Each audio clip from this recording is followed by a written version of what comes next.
Hello friends, welcome you all. आज से हम विजन आईएएस के न्यू लेक्चर सीरीज शुरू करेंगे, जिसमें हम विजन आईएएस वाले मंथली कंपाइलेशन जो जनवरी 2021 से आ रहे हैं उसका हम स्टडी करेंगे। और एक इम्पोर्टेंट फीचर आपको इस मैगजीन में देखने को मिलेगा कि हम जो ये स्टडी करेंगे वो टारगेटेड प्रीलिम्स पॉइंट के अकॉर्डिंग होगा। यानी कि ऐसे तो इस मैगजीन में बहुत सारे डिटेल्स हैं जो प्रीलिम्स के लिए इंपॉर्टेंट नहीं है, और मेरा ऑब्जेक्टिव ये रहेगा कि कैसे इस मैगजीन को प्रीलिम्स ओरिएंटेड बनाया जाए, सो दैट आपका जो लोड है प्रीलिम्स के लिए उसको कम किया जा सके और आप आसानी से प्रीलिम्स को चेज इन कर सको। क्योंकि आपको भी पता है प्रीलिम्स काफी ज्यादा डिफिकल्ट होते जा रहा है, और इतने बल्कि मटेरियल्स पढ़ना एकमात्र चैलेंज ही नहीं बल्कि संभव भी नहीं कि हम इतने डाटाज को रिमेंबर कर सके। इसलिए मेरी ये इनिशिएटिव होगी कि मैं प्रीलिम्स पर ज्यादा फोकस करूं, और आपको भी इस सीरीज से काफी ज्यादा मदद मिलेगी। आप विश्वास करो, और हम इस मैगजीन को बेसिकली डिफरेंट वीडियोस के माध्यम से लाएंगे, क्योंकि एक दिन में ये कवर नहीं हो पाएंगे। हम एक दिन में एक सेक्शन, लेट्स से कि पॉलिटी एंड गवर्नेंस का सेक्शन है तो उसे कवर करेंगे, फिर अगले वीडियो में हम इंटरनेशनल रिलेशंस को कवर करने का प्रयास करेंगे, फिर अगले वीडियोज में उसके अनुसार जो भी टॉपिक होंगे उसको कवर करेंगे। तो आपको भी मजा आएगी, और साथ ही साथ आप देखना कि आपके जो प्रीलिम्स चेंज करने की पावर है वो बढ़ जाएंगी। और अभी आपके पास 4 मंथ है, आसानी से आप इस मैगजीन को कवर कर सकते हो। तो चलिए शुरू करते हैं। सबसे पहले हम टॉपिक देख लेते हैं, कौन कौन से टॉपिक पर डिस्कशन किए जाने हैं। तो पॉलिटी एंड गवर्नेंस हम इस सीरीज में लेंगे, जिसमें हमें जुडिशियल एक्टिविज्म और जुडिशियल ओवररीच के बारे में जानना है। एंड द सेकंड आर्टिकल जो होगा वो रेगुलेशन ऑफ एनजीओ से है, and the third article regulation of big tech companies, and the fourth article internet shutdown, and the fifth article is vision blowing. तो इस सीरीज में हम सबसे पहले पॉलिटी एंड गवर्नेंस के सीरीज कंडक्ट करेंगे। सो फ्रेंड्स, बिना देरी करते हुए let's start. The first article is about judicial activism and judicial overreach. तो जब हम जुडिशियल एक्टिविज्म और जुडिशियल ओवररीच की बात करते हैं, इसका मतलब आप सिंपली समझिए कि जो जुडिशियरी की पावर है वो कुछ ज्यादा ही एक्टिव हो जाती है। यानी कि ये जो आपका एग्जीक्यूटिव पावर है, यानी कि जो सेपरेशन ऑफ पावर्स जो हमारे संविधान ने दे रखे हैं, उसका कहीं ना कहीं वायलेशन हो जाता है। इसका मतलब सिंपली कहें तो जुडिशियरी एग्जीक्यूटिव के डिसीजंस लेने लगती है, जुडिशियरी लेजिस्लेटिव डिसीजंस लेने लगती है। तो इस सिंपल कंसेप्ट को आप जुडिशियल एक्टिविज्म कहोगे, और जुडिशियल एक्टिविज्म का ही इनहांस्ड वर्जन है जुडिशियल ओवररीच, जिसमें लेजिस्लेटिव पावर्स भी जुडिशियरी एंजॉय करने लगती है। तो सिंपली आपको यही समझना, और प्रीलिम्स के लिए ये याद रखना है कि जुडिशियल एक्टिविज्म मींस कि जुडिशियरी जो हमारी जुडिशियरी है वो एक्टिवली जजेस को मोटिवेट करती है कि to depart from the traditional precedents in favor of progressive and new social policy। जैसे कि समाज में कुछ इस प्रकार की इश्यू आ गई जो लेजिस्लेचर का काम है, लेकिन वो लेजिस्लेचर न बना के बल्कि वो जुडिशियरी ये काम निभा रहा है, तो ये भी जुडिशियल एक्टिविज्म का मतलब है। प्रीलिम्स के लिए आपको जुडिशियल एक्टिविज्म और जुडिशियल ओवररीच का मतलब जरूर पता होना चाहिए, और अच्छे से पता होना चाहिए। और आप देख सकते हो जो इंस्टेंसेस जहां पर जुडिशियल एक्टिविज्म सुप्रीम कोर्ट ने कहीं कहीं पर किया है, आप देख सकते हो directing the centre to create a new policy to handle drought. ये सब बेसिकली किसका काम है? एग्जीक्यूटिव का काम है, लेकिन जुडिशियरी कर रही है। along with directing the center to set up bad loans panel, along with reforming board for the control of cricket in India। ये सब एग्जीक्यूटिव या लेजिस्लेटिव का काम है, लेकिन यहाँ पर आप देख सकते हो जुडिशियरी ये काम कर रहा है। तो ये सब एग्जांपल है जुडिशियल एक्टिविज्म और जुडिशियल ओवररीच का। तो जुडिशियल ओवररीच की बात कर सकते हैं, तो क्या मतलब हुआ? It refers to extreme form of judicial activism, जहां पर आर्बिट्री एंड अनरीजनेबल इंटरवेंशन देखने को मिलता है जुडिशियरी के द्वारा into the domain of either legislature और एग्जीक्यूटिव। तो ये सिंपल डेफिनेशन आप याद रख सकते हो। बाकी अगर हम बात करें कुछ इंस्टेंसेस जहां पर जुडिशियल ओवररीच सुप्रीम कोर्ट के द्वारा की गई है, आप देख सकते हो denying the executive any role in the appointment of जजेस। आपको ही पता है सुप्रीम कोर्ट ने एनजेएसी यानी कि national judicial accountability commission act 2014 इसको कैंसिल आउट कर दिया था, क्योंकि उन्होंने बोला था कि ये जो एक्ट है जुडिशियल इंडिपेंडेंसी को वायलेट करता है, इसलिए ये नहीं चलेंगे। और ये आप देख सकते हो सेपरेशन ऑफ पावर जो हमारे संविधान ने दे रखी है, और यहाँ पर देख सकते हो जुडिशियरी की जो पावर है as per this rule power to make judgments on law, कि कोई भी कानून अगर सुप्रीम कोर्ट कोई भी कानून अगर लेजिस्लेचर्स ने बनाई है तो उस कानून का वो जजमेंट करेंगे कि वो क्या संवैधानिक प्रोविजंस पर खरा उतरता है या नहीं उतरता है, ये जुडिशियरी का काम है। और लेजिस्लेचर का क्या काम है, power to make and change the law. Executive का क्या काम है, power to put a law into action. तो ये सेपरेशन ऑफ पावर जो हमारे संविधान ने दी रखी है, बट प्रॉपर डिमार्केशन कहीं ना कहीं सेपरेशन ऑफ पावर का हम कह सकते हैं हमारे संविधान में नहीं है, तभी तो ये जुडिशियरी जो है वो इंटरवीन करती है एग्जीक्यूटिव में या फिर लेजिस्लेचर में। और आप यहाँ पे ये याद रखना है प्रीलिम्स के लिए बेसिकली सेपरेशन ऑफ पावर में आप देख सकते हो कि आर्टिकल 50 डीपीएसपी, आपको ही पता है आर्टिकल 50 जो है डीपीएसपी का ही पार्ट है, direct the state to separate the judiciary from executive. तो आप देख सकते हो संविधान में भी लिखा हुआ है साफ साफ article 50 of the DPSP which direct the state to separate the judiciary from the executive. Article 60 आप देख लो protection of president and governors, article 105 and article 194 जिसके तहत basically privilege and power of state legislature and members की बात कही गई है।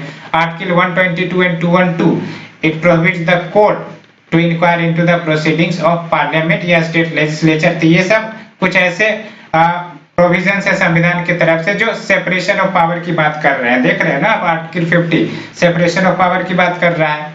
उसके बाद आप यहाँ देख सकते हो आर्टिकल 30 साफ साफ जुडिशियल रिव्यू की बात करता है, यानी कि ये जुडिशियरी को पावर देता है कि आप एग्जीक्यूटिव या लेजिस्लेटिव डिसीजन या एक्शन का रिव्यू कर सकते हो। आर्टिकल 32 एंड आर्टिकल 226 जो राइट टू कॉन्स्टिट्यूशनल रेमेडी जो सुप्रीम कोर्ट और हाई कोर्ट को दी गई है in case if there is a fundamental rights का वायलेशन।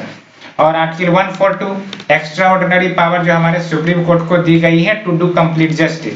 तो ये सब कुछ इंस्टेंसेस हैं, कुछ संवैधानिक प्रोविजन है जहां पर सेपरेशन ऑफ पावर की बात की गई है, आप यहाँ आराम से देख सकते हो।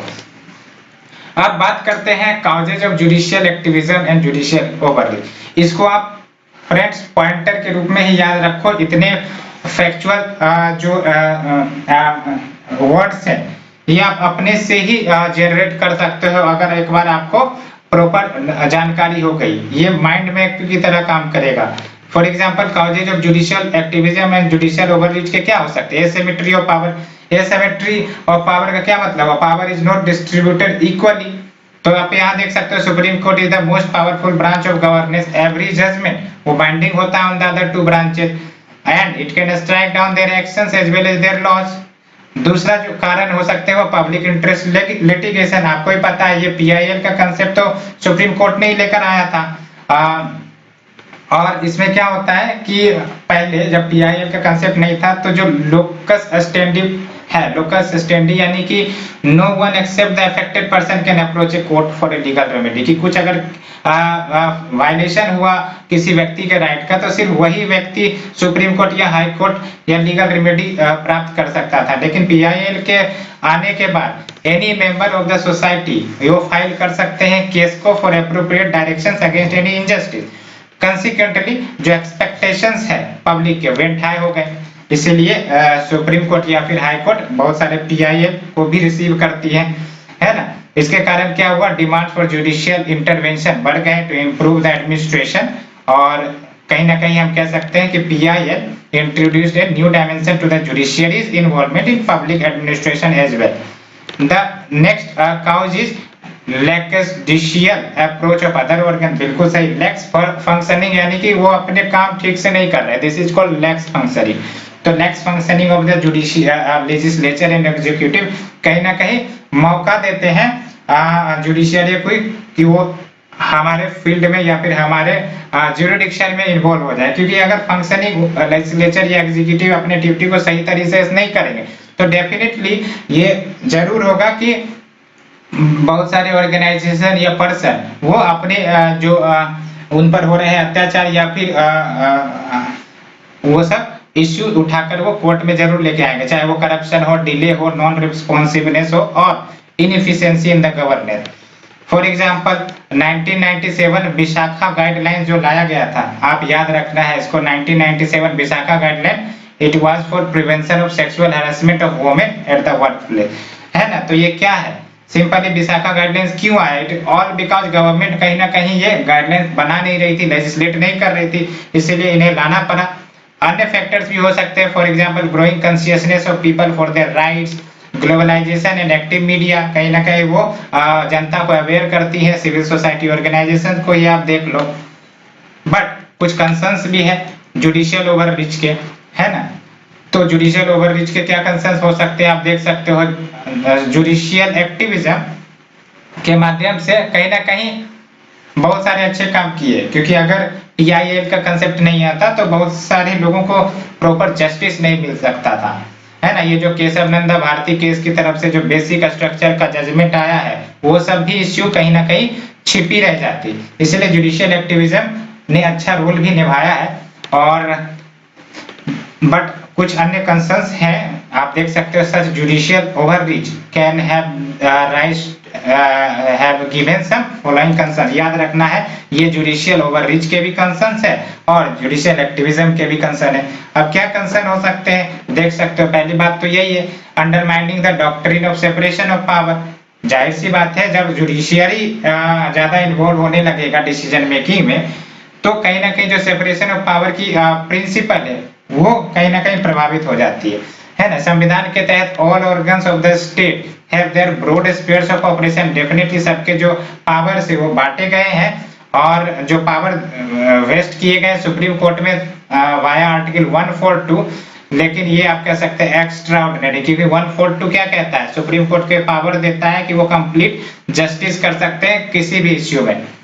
Along with आप देख सकते हो सुप्रीम कोर्ट फ्रीक्वेंट यूज करते हैं इन पावर का to issue judicial decrees and orders, और ये considered as violation of the doctrine of the separation of power. Along with जो अन्य कंसर्न्स है, आप देख सकते हो negligence of the challenges faced by the legislature and executive, क्योंकि यहाँ आप देख सकते हो जो वर्क है लेजिस्लेचर का और एग्जीक्यूटिव का वो भी एक चैलेंजिंग वन है, बिकॉज इन दोनों के वर्क डिपेंड करते हैं फॉरवर्ड पर, यानी कि फंड है या नहीं है, फंक्शंस क्या है, फ्रेमवर्क किस प्रकार की फ्रेमवर्क है उसे इंप्लीमेंट करनी है, एंड फंक्शनरी यानी कि ब्यूरोक्रेट सब जो हो गए वो उन पर भी तो डिपेंड करते हैं। तो कभी कभी जुडिशियरी ऐसे ऑर्डर पास कर देती है without keeping in mind all this forward, जैसे फंड है नहीं फिर भी कुछ इस प्रकार के डायरेक्शन जज ने पब्लिश कर दिए या फिर ऑर्डर कर दिए जो बिना फंड के नहीं पूरी हो सकती, बिना मशीनरी की नहीं पूरी हो सकती। दैट्स व्हाई जो लेजिस्लेचर और एग्जीक्यूटिव चैलेंज फेस करते हैं, सुप्रीम कोर्ट या हाई कोर्ट या जुडिशियरी उनको संज्ञान में नहीं ले पाते, है ना। तो सच ऑर्डर्स में harm the economy which can impact the overall wellbeing of the people. For example आप देख सकते हो यहाँ पर ये जो कैंसिलिंग किया गया था सुप्रीम कोर्ट के द्वारा कोल ब्लॉक्स एलोकेशन का as well as spectrum allocation का, कहीं ना कहीं इससे काफी ज्यादा लॉस इकोनॉमी का पॉइंट ऑफ व्यू से हुई थी और कहीं ना कहीं सुप्रीम कोर्ट के तरफ से ये कैंसिलेशन ऑर्डर आया था।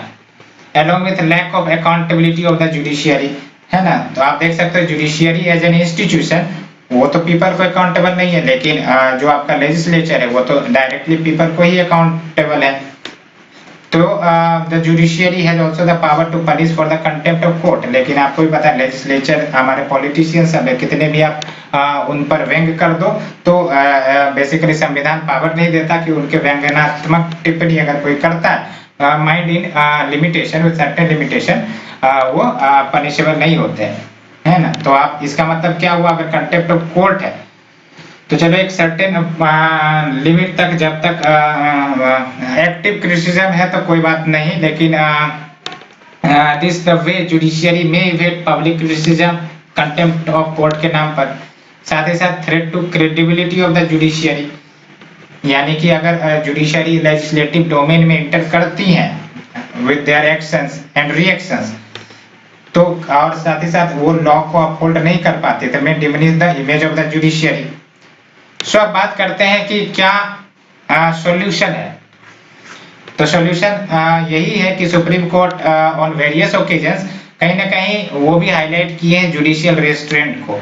जुडिशियल रेस्ट्रेंट यानी कि एक प्रकार से अपने कदम एक्टिव होने से बचाना, यानी कि अगर जुडिशियल एक्टिविज्म का मतलब है कि extension of power in the legislative and executive sphere, तो रेस्ट्रेंट का मतलब है restriction of powers in the domain of executive and the legislative. So the judiciary must therefore exercise self restraint and eschew the temptation to act as a super legislature. ये बात है। और judicial activism is appropriate when it is in domain of legitimate judicial review, बिल्कुल सही बात है। However, it should not be a norm, nor should it result in judicial overreach. Judicial activism का मतलब ये नहीं होना चाहिए, judicial review का मतलब ये नहीं होना चाहिए कि वो जो है कुछ इस प्रकार के डिसीजन ले ले जो कहीं ना कहीं जुडिशियल ओवररीच का कारण बन जाए। That means extreme form of decision making which hinders the power of executive and the legislature. तो ये याद रखना है। अब जैसा कि मैंने आपको बताया कि मेंस के लिए ये सब डाटा इंपॉर्टेंट है डेफिनेटली, लेकिन प्रीलिम्स के लिए पूरे डाटा इंपॉर्टेंट नहीं है। हम आपको बता रहे हैं कि कौन कौन से डाटा इंपॉर्टेंट है, ध्यान से सुनिएगा। इससे ज्यादा आपको जो इस मैगजीन में प्रीलिम्स पॉइंट ऑफ व्यू याद रखने की जरूरत नहीं है। सबसे पहले आपको जुडिशियल एक्टिविज्म और judicial overreach prelims point of view से एक ही मानना पड़ेगा। दिस बोथ आर एक ही टर्म, और इसका आपको मतलब अच्छे से समझ में आना चाहिए कि क्या है जुडिशियल एक्टिविज्म और जुडिशियल ओवररीच का मतलब। और याद रखना है जुडिशियल एक्टिविज्म और जुडिशियल ओवररीच का जो टर्म है वो हमारे संविधान में मेंशन नहीं किया गया है, ना ही डिफाइन किया गया है। ये जुडिशियरी के द्वारा इवॉल्व मैकेनिज्म है। और अगर हम ये भी आपको थोड़ा सा दिमाग लगाना है कि जुडिशियल एक्टिविज्म और जुडिशियल ओवररीच के निगेटिव इंपैक्ट क्या हो सकते हैं। ये आपको प्रीलिम्स में लॉजिकल वाइज क्वेश्चन पूछे जा सकते हैं। Along with separation of power क्या है, ये याद रखना है। सेपरेशन ऑफ पावर का मतलब है division of power between the judiciary, legislature, executive which has been provided by the संविधान। अलोंग विद कुछ आर्टिकल्स मैं आपको बता रहा हूं जो आपको याद रखने हैं। आर्टिकल 50 जो डीपीएसपी का है ये याद रखना है। DPSP do contains that state to separate the judiciary from the executive, ये याद रखना। आर्टिकल 50 बहुत इंपॉर्टेंट है। आर्टिकल 105 and 194 याद रखने हैं, along with article 122 for the parliament and article 212 for the state legislature, ये याद रखने हैं। It prohibits the court to inquire into the proceedings of the parliament या state legislature। और आर्टिकल 3 तो आपको, आर्टिकल 13 तो आपको पूरा एकदम याद होना ही चाहिए। इनफैक्ट आर्टिकल 13 क्या है, ये जो आपका फंडामेंटल राइट है, आर्टिकल 13 से 35 ये आपको अच्छे से याद होने चाहिए। कहाँ पे कुछ एक्सेप्शन है वो भी याद होने चाहिए। और आर्टिकल 13 जो है जुडिशियल रिव्यू की बात करता है, और आर्टिकल 32 and 226 जो राइट टू कॉन्स्टिट्यूशनल रेमेडीज की बात करता है, along with article 142 which gives extraordinary power to our supreme court to do complete justice, ये आपको कंठस्थ याद होने चाहिए आर्टिकल 142 के बारे में। along with अन्य क्या प्रीलिम्स के लिए याद रखने causes of judicial review activism, ये याद रखना नहीं है, ये आपके मेंस के लिए है। along with कंसर्न्स क्या है जुडिशियल ओवररीच के, ये मेंस के लिए है। और वे फॉरवर्ड तो आपको कंक्लूजन के लिए इस्तेमाल होता है। तो होप आपको ये सीरीज अच्छी लगी होगी, और अगर अच्छी लग रही है तो प्लीज अभी आप लाइक शेयर सब्सक्राइब जरूर कर ले।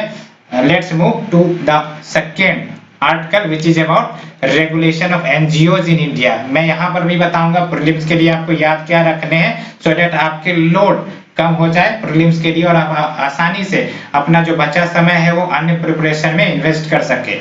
सो ये भी आपको याद रखने हैं।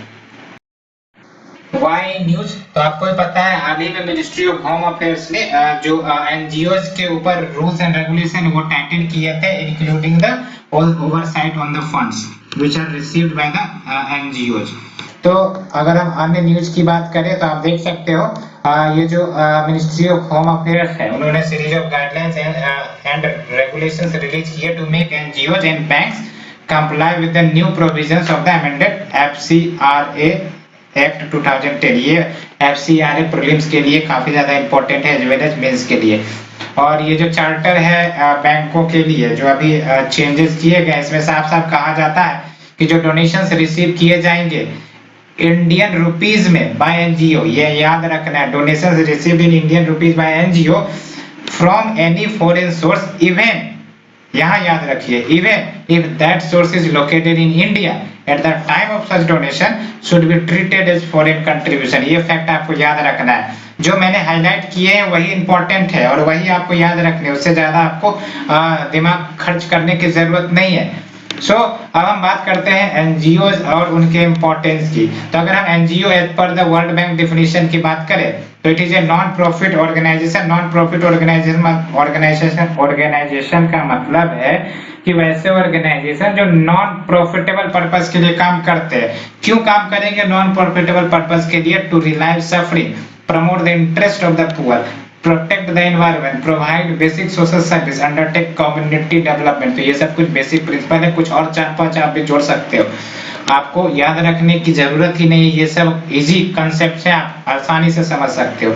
और ये याद रखना है आपको, these organisation are not a part of the government but have a legal status and are registered as trust society और private limited non profit company. ये याद रखना है, ये एनजीओ है, ये नाम से ही पता चल रहा है, it will not be A part of government. ये याद रखना है, ये not a part of government, क्योंकि गवर्नमेंट का पार्ट हो गया तो वो तो स्टेट के कैटेगरी में आ गया ना।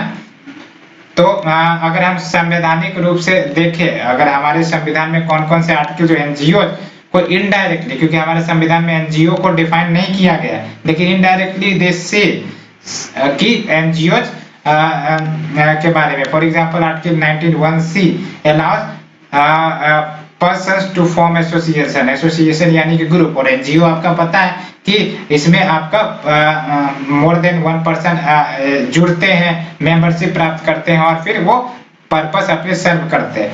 और आर्टिकल 43 की बात करें तो to promote cooperatives in rural area, है ना, ये सब आपके संवैधानिक प्रोविजन है। अलोंग विद आर्टिकल, ये आपका कंकरेंट लिस्ट जो है, कंकरेंट लिस्ट का मतलब ये हुआ कि यहाँ पर स्टेट और जो आपका सेंटर है दोनों रूल बना सकते हैं। And it mentions charitable institutions, charitable and religious institution, यानी कि ये जो आपके चैरिटेबल इंस्टीट्यूशंस है या फिर रिलीजियस इंस्टीट्यूशंस है, इस पर स्टेट और सेंट्रल गवर्नमेंट दोनों कानून बना सकती है। अब बात करते हैं why there is a need to regulate NGO. Simply अगर कहे तो रेगुलेट इसलिए करना है to check the misuse of the fund. बिल्कुल सही बात है, आप फॉरेन फंडिंग आती है, हो सकता है वो टेररिस्ट पॉइंट ऑफ व्यू से या फिर कोई टेरर एक्शंस को करने के लिए फंड दी जा रही हो या फिर वायलेंस क्रिएट करने के लिए दी जा रही हो, तो इसीलिए जरूरी है फॉरेन फंड्स के मिसयूज ना हो सके। जो पर्पस के लिए इनको फंड मिला है वो पर्पस ये सर्व कर सके, इसीलिए हमें रेगुलेट करने की जरूरत है, इनके फॉरेन फंड्स को चेक करने की जरूरत होती है। Along with non compliance, non compliance यानी कि जो रूल्स एंड रेगुलेशंस इनके लिए बनाए जाते हैं, बहुत सारे एनजीओ जो होते हैं वो इन रूल्स रेगुलेशंस को नहीं फॉलो करते हैं। फॉर एग्जांपल यहाँ देख सकते हैं आप, less than 10% of NGOs have compiled with the rules and more than 90% of them do not submit their balance sheet, है ना। तो यहाँ पर तो खुद ये रूल्स एंड रेगुलेशंस को पालन नहीं करते, नॉन कंप्लायंस है, इसलिए रेगुलेट करने की जरूरत होती है। along with it hampers development project, for example अगर कुछ डेवलपमेंट प्रोजेक्ट करना है, फॉर एग्जांपल कोई डैम बनाना है या फिर यू कह सकते हो कि डेवलपमेंट प्रोजेक्ट, लेट्स से कि मेट्रो बनानी, तो उसके लिए हो सकता है फॉरेस्ट क्लियरेंस करना पड़े, हो सकता है रिहेबिलिटेशन करना पड़े, तो ये एनजीओ हो सकता है इनको पैसे दिए जाए फॉरेन फंड के माध्यम से कि आप इस प्रोजेक्ट को रोक दे, सो दैट भारत का विकास ना हो सके, डेवलपमेंट ना हो सके। इसीलिए डेवलपमेंटल प्रोजेक्ट को हैम्पर करने के लिए भी ये रेगुलेट एनजीओ जो है उनको फंड मिल सकता है, इसीलिए इनको रेगुलेट करना जरूरी है।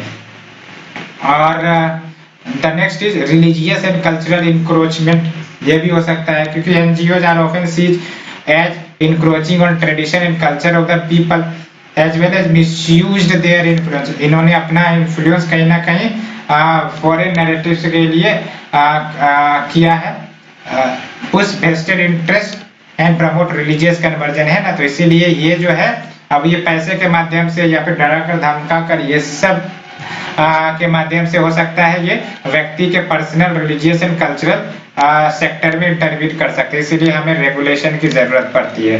तो अब हम बात करते हैं कि संवैधानिक या फिर लीगल प्रोविजंस क्या है जो एनजीओज को रेगुलेट करते हैं। तो सबसे पहली बात, काफी इंपॉर्टेंट आर्टिकल मैंने आपको बताया, it is foreign exchange management act 1999। तो बेसिकली आपको पता होना चाहिए, फॉरेन एक्सचेंज मैनेजमेंट एक्ट के तहत सारे एनजीओ रजिस्टर्ड नहीं होते हैं। There are certain NGOs that are registered under FEMA and they continue to disperse foreign funds to various association in India, है ना। तो इनको जब फॉरेन फंड्स मिलते हैं तो ये क्या करते हैं, उस फंड को डिफरेंट एनजीओ जो डोमेस्टिक लेवल पर काम करते हैं उन्हें भी डिस्ट्रीब्यूट करते हैं। और ये याद रखना है आपको कि ये जो फॉरेन एक्सचेंज मैनेजमेंट एक्ट है वो मिनिस्ट्री ऑफ फाइनेंस, ये बिल्कुल आप ध्यान में रख लो कि FEMA is regulated by the ministry of finance और इंट्रोड्यूस किए गए थे to consolidate and amend the laws related to foreign exchange with the objective of facilitating external trade and payment. But आपको पता होने चाहिए, एक्सटर्नल ट्रेड और payments को फैसिलिटेट करने के लिए देयर इज ए सेपरेट बना दिया गया, that is foreign exchange management act. लेकिन एनजीओज को अब रेगुलेट करने के लिए सेपरेट एक्ट 2010 में लाया गया, दैट इज FCRA। पहले एक ही एक्ट से वो रेगुलेट होता था, एनजीओज भी और फॉरेन एक्सचेंज भी, लेकिन अब जो है सेपरेट लॉ कर दिया गया है एनजीओज को रेगुलेट करने के लिए, that is FCRA 2010 and it has been enacted by and regulated by ministry of home affair. तो याद रखना है, फॉरेन एक्सचेंज मैनेजमेंट एक्ट ये मिनिस्ट्री ऑफ फाइनेंस के द्वारा रेगुलेट होता है, इन प्रोविजंस का रेगुलेशन मिनिस्ट्री ऑफ फाइनेंस करती है। और ये जो FCRA बनाया गया, फॉरेन कंट्रीब्यूशन रेगुलेशन एक्ट, ये ministry of home affairs regulate करती है to monitor foreign funds donated to NGO. ये याद रखना है, दोनों में डिफरेंस। और अगर हम बात करें फॉरेन कंट्रीब्यूशन रेगुलेशन एक्ट 2010 की, काफी इंपॉर्टेंट है प्रीलिम्स प्लस मेंस दोनों के लिए। तो ये जो फॉरेन फंडिंग वॉलंटरी ऑर्गेनाइजेशंस की होती है भारत में, वो रेगुलेट इन्हीं एक्ट के तहत होती है। और टू इंश्योर की जो रिसेप्टेंस है इस फॉरेन फंड्स के, वो एडहेयर करे to the stated purpose for which such contribution has been obtained. So आप इनके प्रोविजंस को बेसिकली कुछ याद रखना है आपने। आप देख सकते हैं कंसोलिडेट द लॉ, है ना। तो ये basically to regulate the acceptance and utilization of foreign funds by individuals या फिर एसोसिएशन, क्योंकि फॉरेन कंट्रीब्यूशन इंडिविजुअल्स को मिल सकती है या फिर एसोसिएशन को मिल सकती है, दोनों को ये लॉ रेगुलेट करती है। तो ये जो न्यूज में इसलिए रही थी कि नए रूल्स लाए गए हैं अंडर द FCRA 2020 एंड कुछ following provisions in relation to the regulation of NGOs. क्या है आप देख सकते हो, prohibition of transfer of funds from one NGO to another. आपको क्लियर याद होने चाहिए, now prohibition of transfer of funds from one NGO to another prohibited कर दिया गया है। यानी कि लेट्स से कि किसी एनजीओ को फॉरेन फंड मिला और ये एनजीओ चाहती है कि हम इस फॉरेन फंड का डिस्ट्रीब्यूशन डिफरेंट एनजीओ को कर दे, ये संभव अब नहीं है इस न्यू रूल्स के तहत। इसको आप अच्छे से याद रख ले। along with जो एडमिनिस्ट्रेटिव एक्सपेंसेस जो किया जाता था इन एनजीओज के द्वारा थ्रू फॉरेन फंड्स, वो अब कम कर दिए गए। पहले 50% जो फॉरेन फंड जो आते थे वो एडमिनिस्ट्रेटिव एक्सपेंसेस पर खर्च कर सकते थे, यानी कि सैलरी वैलरी देने में, लेकिन अब ये खर्च 20% रेस्ट्रिक्ट कर दिए गए। इसका मतलब 80% जो फंड आएंगे फॉरेन फंड, वो कहीं ना कहीं जो पर्पस से एनजीओ बना है उस पर्पस को फुलफिल करने के लिए किए जाएंगे। along with आधार मैंडेटरी होगा रजिस्ट्रेशन के लिए, while in case of foreigner they must provide a copy of the passport or the overseas citizen of India card for identification। और क्या याद रखना है, the foreign contribution must be received only in account and designated by the bank as FCRA account। याद रखना है ये भी कि अब जो foreign contribution एनजीओ को द्वारा मिलेंगे, एनजीओ को मिलेंगे, वो सिर्फ एक डेजिग्नेटेड अकाउंट में ही आने चाहिए। वो डेजिग्नेटेड अकाउंट FCRA अकाउंट के नाम से खुलेगा और वो भी स्टेट बैंक ऑफ इंडिया के दिल्ली ब्रांच में ही। यानी कि अब कोई चाहे कि इलाहाबाद के SBI ब्रांच में फॉरेन कंट्रीब्यूशन आए तो वो संभव नहीं है। It is only new Delhi branch of SBI जो फॉरेन कंट्रीब्यूशन एनजीओ को ट्रांसफर कर सकता है। और इंसर्शन ऑफ रूल 9, इसको आपको जानने की जरूरत नहीं है, बस deals with the obtaining registration on prior permission to receive foreign funds and stop utilisation of foreign fund through inquiry. तो ये याद रखने की जरूरत नहीं है। अब अन्य जो चेंजेस है आप देख सकते हैं, accreditation. Accreditation basically NITI Aayog ने अपॉइंट किया है, नीति आयोग को नोडल एजेंसी के रूप में अपॉइंट किया गया। नोडल एजेंसी यानी कि this NITI Aayog will deal with the purpose of registration and accreditation. Accreditation यानी कि रजिस्ट्रेशन कह सकते हो एनजीओज का, which seeks funding from the government of India, यानी कि वो एनजीओ जो गवर्नमेंट ऑफ इंडिया से फंड मांग रही है for their purpose, to fulfil their purpose, उनको सबसे पहले नीति आयोग के पास जाकर रजिस्ट्रेशन और एक्रीडेशन करवाना पड़ेगा। ये आप याद रखो। दिस आयोग यानी कि Niti Aayog has been also tasked with maintaining database system to manage and disseminate information related to NGOs, and the next जो एक्ट है जो एफसी मतलब फॉरेन कंट्रीब्यूशन को या एनजीओ को रेगुलेट करती है, आप देख सकते हो Bombay shops and establishment act 1948। Prelims के लिए बिल्कुल याद नहीं रखना है, मैं आपको बताऊंगा क्या याद रखना है प्रीलिम्स के लिए, सो दैट आपके जो ओवरलोड है वो ओवरलोड से लोड पर आ जाए। तो NGO registered under the Bombay shops and establishment act 1948, उनको मिनिमम वेज पे करना पड़ेगा टू डेट एम्प्लॉय, इररेस्पेक्टिव कि एम्प्लॉयमेंट का स्ट्रेंथ 5 या 10 है, इररेस्पेक्टिव मिनिमम वेज पे करना पड़ेगा। Along with RTI act 2005, NGOs receiving substantial financing from the government. Yes, यहाँ पर आप देख सकते हो गवर्नमेंट से अगर फाइनेंस आ रहा है एनजीओ को तो उसको इंफॉर्मेशन डिस्क्लोज करना है to the public under the RTI act. अब बात करते हैं क्या इश्यू जो एनजीओ फेस कर सकेंगे। सबसे पहली बात तो यही है कि धरती पर पैसे की कमी हो जाएगी इनको, है ना, lakhs fund accessibility. New rule जब आए तो इसका मतलब एनजीओ जो डोमेस्टिक लेवल पर काम कर रहे हैं, जिनको फॉरेन फंड नहीं मिलता, जो उन एनजीओ पर डिपेंड करते हैं जिनको फॉरेन फंड मिलता है, अब वो एनजीओ इन्हें पैसे नहीं दे पाएंगे। जब पैसे नहीं दे पाएंगे तो कहीं ना कहीं ये जो है प्रॉपरली अपने ऑब्जेक्टिव्स को या पर्पज को फुलफिल करने में इनको परेशानियां आएंगी, बिकॉज रीग्रांटिंग हैज बीन बैन्ड। तो रीग्रांटिंग का मतलब तो मैंने आपको बताया। Also over dependence on funds from the government it dilute the willingness of NGO, because over dependence अगर हो जाता है फंड के ऊपर गवर्नमेंट पर, तो कहीं ना कहीं एनजीओ वो काम करेगा जो गवर्नमेंट इनसे करवाना चाहेंगे, वो बोलेगा जो गवर्नमेंट इनसे बुलवाना चाहेंगी, to speak out against the government. Along with restriction to explore, अब पैसे की कमी हो गई क्योंकि आप देख सकते हो 50% से अब 20% कर दिया गया है। तो कार खर्चा, रिसर्च एंड डेवलपमेंट, जो अन्य ऑब्जेक्टिव्स में जहां पैसे खर्च हो जाते हैं वो सब एडिशनल खर्च नहीं करने होंगे क्योंकि बैन कर दिया गया है। 20% एक्सपेंडिचर ही कर सकते हैं नॉन एडमिनिस्ट्रेटिव पर्पस के लिए। इसका मतलब बहुत सारे स्मॉलर एनजीओ वो सबसे पहली बात तो यही है कि इनफ स्टाफ एम्प्लॉय नहीं कर सकेंगे, इनका जो ज्यूरिडिक्शन है, दायरा जो है हो सकता है रेस्ट्रिक्ट हो जाए, वेरियस एक्सपर्ट्स हायर नहीं कर सकेंगे। along with implementing a strategy they require to grow, along with जो अन्य कंसर्न है increase cost of transactions and distance. और इसका मतलब क्या हुआ, ये जो न्यू रूल्स आए हैं एफसीआरएज एक्ट के तहत अब एनजीओज को ओपन करना पड़ेगा account Delhi branch of SBI में। इसका मतलब अगर कोई नॉर्थ ईस्टर्न स्टेट में एनजीओ है तो उनको अगर फॉरेन कंट्रीब्यूशन रिसीव करना है तो वहां से उसको 2000 किलोमीटर दिल्ली आना पड़ेगा, तब जाके उनको रजिस्टर करवाना पड़ेगा, तब उसको फंड मिलेगी, तब वो जाके यूटिलाइज करेंगे। तो ये जो आपका cost of transaction and distance दोनों बढ़ गया है। along with hamper delivery of social welfare schemes, ये भी है। along with accreditation of NGOs, accreditation of NGOs आपको पता है it is very difficult for national accreditation कौन सी जो accredit करती है various NGOs को, और नीति आयोग तो उन NGOs को accredit करेगी जो गवर्नमेंट से फंड रिसीव करना चाहती है। So it will be very difficult for a national accreditation council to distinguish whether an organization wants to work for the cause or has been set up only for the purpose of receiving government grant।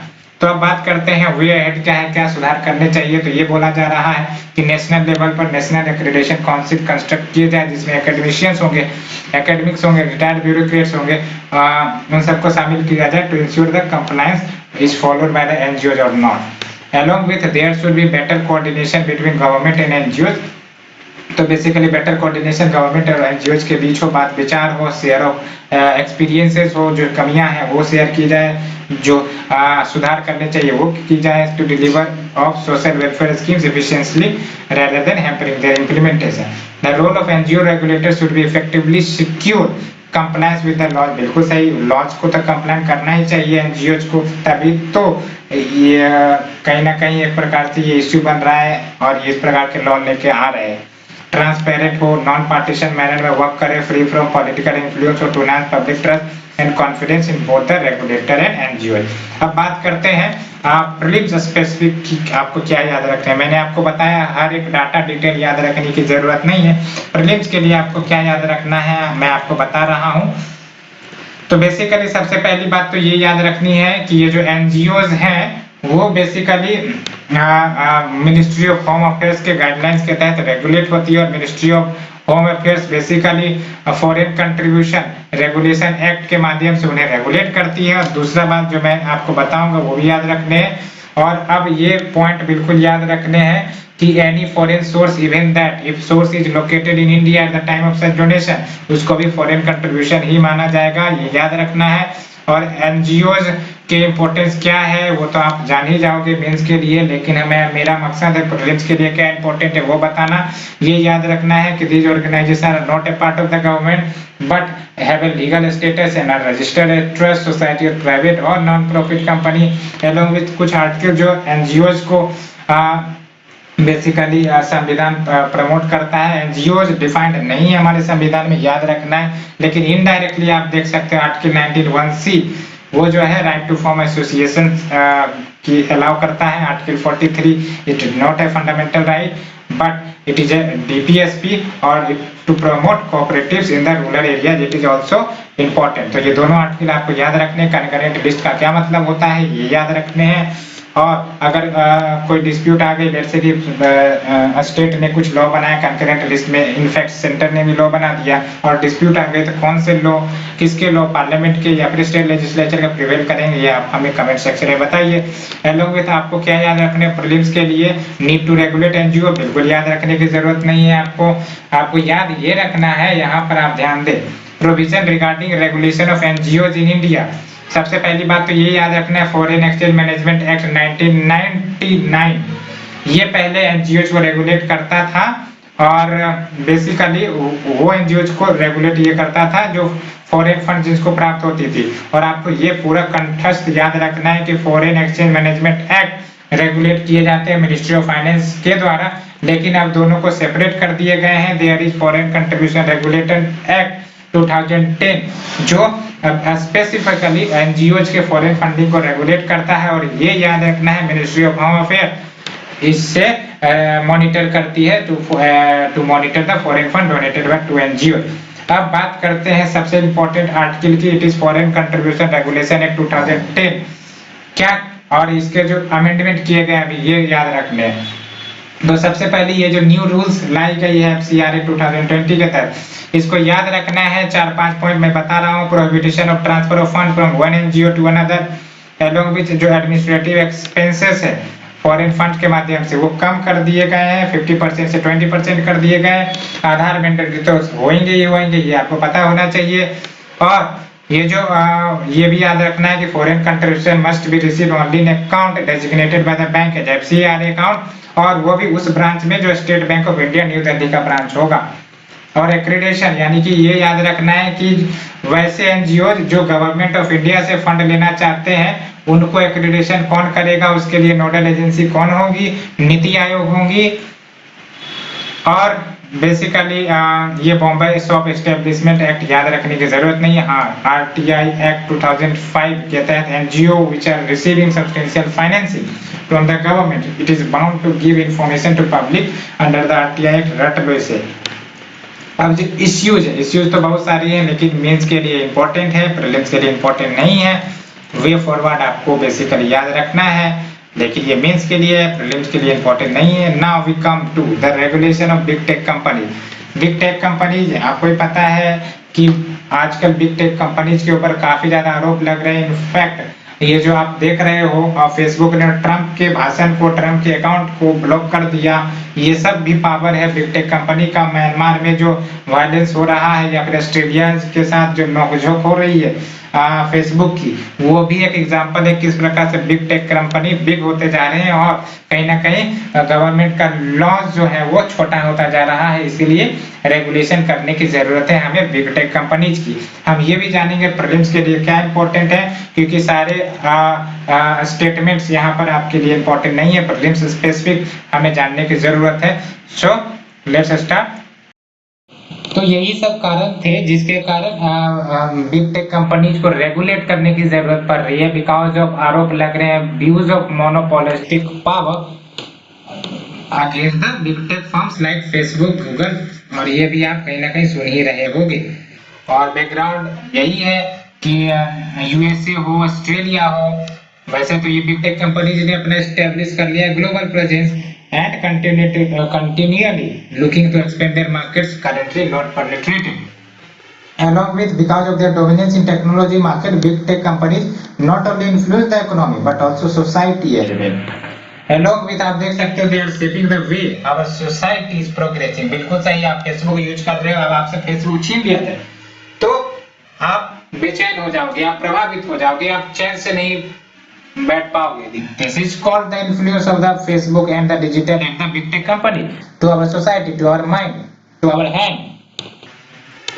But in recent time there have been a mounting evidence of the spread of hate speech, disinformation, conspiracy theories। ये सब internet platform पर, social media platform पर spread होते हैं और बहुत सारे इसके कारण बहुत सारे राइट्स और वायलेंस हो जाते हैं।